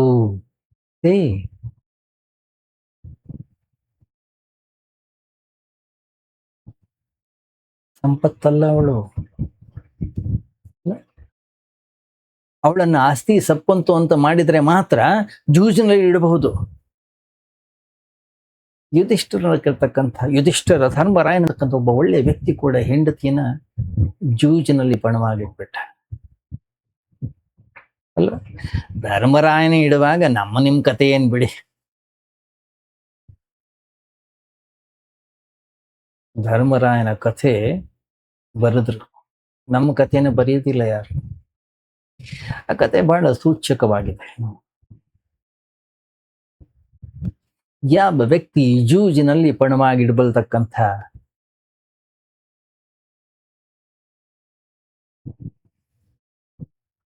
ಹೆಂಡತಿಯನ್ನು ಜೂಜಿನಾಗಿಡ್ಬರ್ತಕ್ಕಂಥ ವ್ಯಕ್ತಿ ಧರ್ಮರಾಯ ಆಗ್ಬೋದು ಅಂತಕ್ಕಂಥ ಮೆಸೇಜ್ ಬಂತು.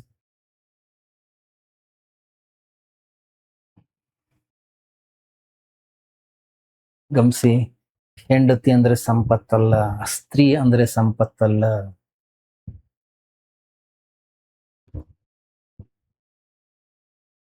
ಚೈನಾದಲ್ಲಿ ಒಂದು ಕಾನೂನಿತ್ತಂತೆ, ಗಂಡ ತನ್ನ ಹೆಂಡತಿಯನ್ನ ಕೊಂದ್ರೂ ಕೂಡ ಅವನ ಮೇಲೆ ಯಾವುದೇ ಕೇಸ್ ಹಾಕುವಾಗಿರ್ಲಿಲ್ಲ. ಯಾಕೆಂದ್ರೆ ನಮ್ಮ ಮನೆಯಲ್ಲಿ ಒಂದು ಕುರ್ಚಿಯನ್ನ ಮುರಿದು ಹಾಕಿದ್ರೆ ನಮ್ಮಿಷ್ಟ, ನಿಮ್ಮ ಮನೆಯನ್ನ ನೀವೇ ಕೆಡಕೊಂಡ್ರೆ ಏನು ಕೋರ್ಟ್ ಅಡ್ಡ ಬರುತ್ತೆ? ಇಲ್ಲ ತಾನೆ. ಹಾಗೆ ಒಂದು ವೇಳೆ ಹೆಂಡತಿಯನ್ನ ಕೊಂದ್ರು ಕೂಡ ಏನ್ ನಷ್ಟ ಇಲ್ಲ. ಚೀನಾದ ಶಾಸ್ತ್ರಗಳಲ್ಲಿ ಹೆಂಡತಿಗೆ ಆತ್ಮನೇ ಇಲ್ಲ, ಅವಳು ಕೂಡ ಒಂದು ಸಂಪತ್ತು ಅಷ್ಟೇ. ಆತ್ಮ, ಜೀವ, ವ್ಯಕ್ತಿತ್ವ ಇರೋದು ಗಂಡಸ್ನಲ್ಲಿ ಮಾತ್ರ, ಬರಲಿಲ್ಲ. ಹಾಗೆ ಬರ್ದಿದ್ರಂತೆ. ಯಾಕೆ? ಪುರುಷ ಪ್ರಧಾನವಾಗಿರ್ತಕ್ಕಂಥ ಸಮಾಜ ಅದು. ಅನಾದಿ ಕಾಲದಿಂದಲೂ ಕೂಡ ಸ್ತ್ರೀಯರನ್ನ ಶೋಷಣೆ ಮಾಡ್ಕೊಂಡು ಬಂದಿದ್ರು, ಅವರನ್ನ ಕೇವಲ ಬರೀ ವಸ್ತುಗಳನ್ನಾಗಿ ಮಾಡಿದ್ರು. ಅವರ ಸ್ಥಿತಿ ಕೇವಲ ದಾಸಿಯ ಹಾಗಿತ್ತು. ಉಪಯೋಗ ಇರೋ ತನಕ ಉಪಯೋಗ ಇಲ್ಲ, ಅವನೊಬ್ಬ ವ್ಯರ್ಥ. ಒಬ್ಬ ವ್ಯಕ್ತಿ, ಜೀವಂತ ವ್ಯಕ್ತಿಯೊಂದಿಗೆ ಇಂತಹ ನಡವಳಿಕೆಯನ್ನ ಇಟ್ಕೊಂಡಾಗ ಅವನ ಅಂತಃಕರಣದ ಆಳದಲ್ಲಿ ಒಂದು ಘಟನೆ ಸಂಭವಿಸ್ತದೆ. ಏನ್ ಹೇಳಿ? ಅವನ ಸ್ವಂತ ಚೈತನ್ಯವೇ ನಿಧಾನವಾಗಿ ತುಕ್ಕು ಹಿಡಿದು ಬಿಡುತ್ತಷ್ಟೆ. ಯಾಕೆಂದ್ರೆ ನಮ್ಮ ಸುತ್ತಮುತ್ತಲು ಯಾರೂ ಚೈತನ್ಯ ಭರಿತರಾಗಿ ಇಲ್ಲದೆ ಇದ್ದಾಗ ನಾವು ಒಬ್ಬರೇ ಚೈತನ್ಯದಿಂದ ಇರ್ಲಿಕ್ಕೆ ಹೇಗೆ ಸಾಧ್ಯ ಹೇಳಿ? ನಮ್ಮ ಚೇತನದ ವಿಕಾಸ, ಉನ್ನತೀಕರಣ ನಮ್ಮ ಸುತ್ತಮುತ್ತಲಿನ ಸಾನ್ನಿಧ್ಯದಿಂದ, ಜನರಿಂದ, ಸತ್ಸಂಗದಿಂದ ಘಟಿಸ್ತದೆ. ಆದ್ರಿಂದ ಯಾವಾಗಲೂ ಜಡ ವಸ್ತುಗಳ ಜೊತೆಗೆ ನಾವು ಇದ್ರೆ ನಾವು ಜಡ ಆಗ್ಬಿಡ್ತೀವಿ. ಸತ್ತ ಜನರ ಜೊತೆಗೆ ನಾವು ಇರ್ಲಿಕ್ಕೆ ಶುರುವಾದ್ರೆ ನಾವು ಸತ್ತೋಗ್ಬಿಡ್ತೀವಿ. ಜೀವಂತ ಜನರ ಜೊತೆಗೆ ನಾವು ಇದ್ರೆ ಜೀವನ ಇರ್ತದೆ. ಕಲ್ಲುಗಳ ಜೊತೆಗಿದ್ರೆ ನಾವು ಕಲ್ಲಿನ ಹಾಗೆ ಆಗ್ಬಿಡ್ತೀವಿ. ಯಾರ ಜೊತೆಗೆ ನಾವಿರ್ತೀವೋ ನಿಧಾನವಾಗಿ ನಾವು ಕೂಡ ಅವ್ರ ಹಾಗೆ ಆಗ್ಬಿಡ್ತೀವಿ. ಅದಕ್ಕಾಗಿ ಸತ್ಸಂಗವನ್ನು ಹುಡುಕ್ತೇವೆ. ಏನು ಸತ್ಸಂಗ ಅಂತಂದ್ರೆ ಪರಮಾತ್ಮನ ಅನುಭವವನ್ನ ಪಡೆದಿರ್ತಕ್ಕಂತಹ, ಪರಮಾತ್ಮನ ಸ್ವರೂಪವೇ ಆಗಿರ್ತಕ್ಕಂತಹ ಗುರುವಿನ ಬಳಿ ಹೋಗಿರೋದು. ಆ ಸತ್ಸಂಗ ನಮ್ಮ ಒಳಗಡೆ ಇರ್ತಕ್ಕಂತಹ ಚೈತನ್ಯವನ್ನ ಎಚ್ಚರಗೊಳಿಸ್ತದೆ, ನಮ್ಮ ಅಜ್ಞಾನವನ್ನ ನಾಶ ಮಾಡುತ್ತದೆ. ಅವನು ಎದ್ದು ನಿಂತುಕೊಳ್ತಾನೆ. ಎಲ್ಲಾ ಕಡೆಗೂ ಅಂಧಕಾರ ಕತ್ತಲಿಗೆ ತುಂಬಿಕೊಂಡಿರುವಾಗ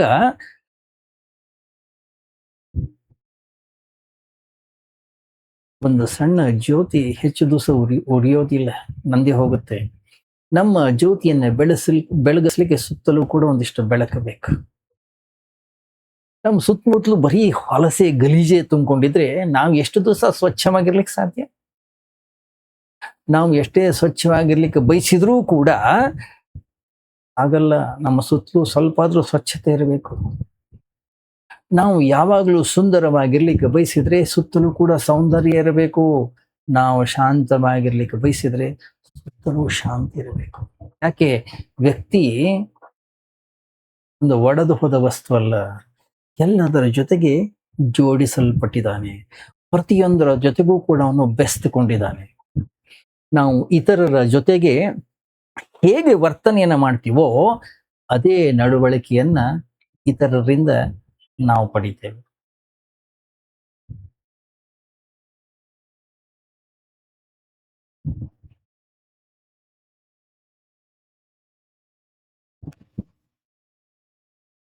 ಏನು ಸನ್ಯಾಸ ಅಂದ್ರೆ? ಜೀವಂತ ವ್ಯಕ್ತಿಗಳನ್ನ ವಸ್ತುಗಳ ಹಾಗೆ ನೋಡೋದಿಲ್ಲ. ಜಡ ವಸ್ತುಗಳನ್ನು ಕೂಡ ನಾನು ಜೀವಂತ ವ್ಯಕ್ತಿಗಳ ಹಾಗೆ ನೋಡ್ತೇನೆ. ಆ ರೀತಿಯಲ್ಲಿ ಯಾವ ವ್ಯಕ್ತಿ ಭಾವಿಸ್ತಾನೋ ಅಂಥವನನ್ನ ಸನ್ಯಾಸಿ ಅಂತಾರೆ. ಪ್ರತಿಯೊಂದು ವಸ್ತು, ಪ್ರತಿಯೊಂದು ವ್ಯಕ್ತಿಯ ಜೊತೆಗೆ ಅವನ ಕರುಣೆ,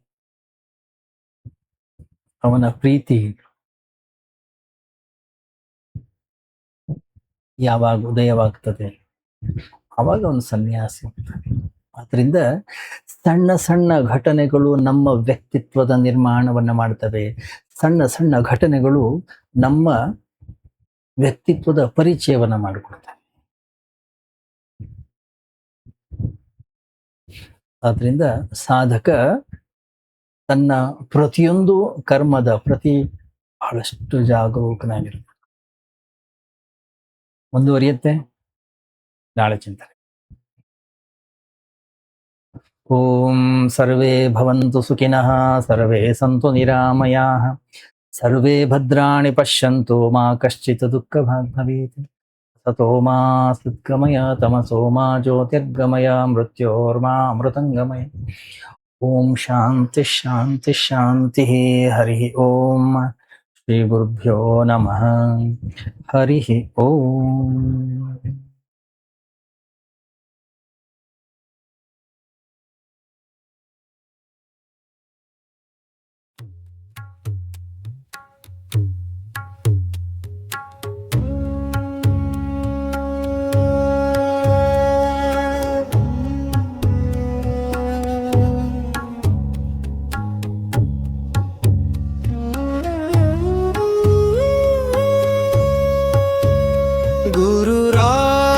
ಸಿದ್ಧಾರೂರ ಸಮರ್ಥ ಬೆಳಗುವೆ ನಾರುತಿಯ, ಗುರುವರ ಬೆಳಗುವೆ ನಾರತಿಯ.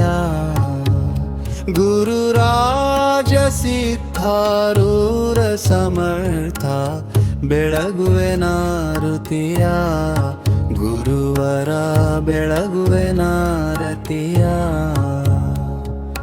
ಮೋಕ್ಷಾಪೇಕ್ಷೆಗೆ ತತ್ವಂ ಪದದಾರ್ಥವ ಬೋಧಿಸಿದಿ, ಗುರುವರಾರ್ಥವ ಬೋಧಿಸಿದಿ. ಮೋಕ್ಷಾವಾಹನ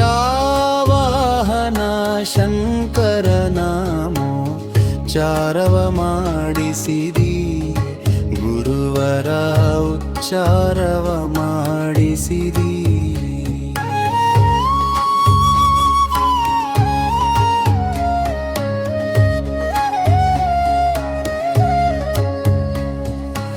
ಶ್ಯಾಮಧಾಮ ಶ್ರೀರಾಮ ಭಿನ್ನ ಶಂಕರನಿ ನಿರುವಿ ಗುರುವರ ಶಂಕರನಿ ನಿರುವಿ ಕಾಮ ಕ್ರೋಧವ ನಾಶಿಸಿ ಜಗದುಳು ಶಾಂತಿಯ ಬೀರಿದಿ ಗುರುವರ ಶಾಂತಿಯ ಬೀರಿದಿ ಚರಣ ಭಜಕರ ದುರಿತದುಂದವ ತ್ವರಿತದಿ ನಾಶಿಸಿದಿ ಗುರುವರ ತ್ವರಿತದಿ ನಾಶಿಸಿದಿ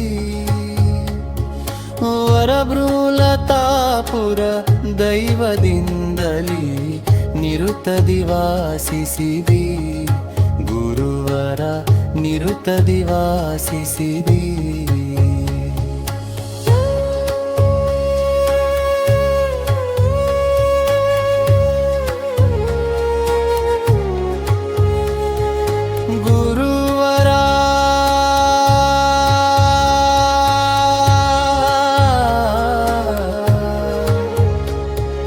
ನಿರುತದಿ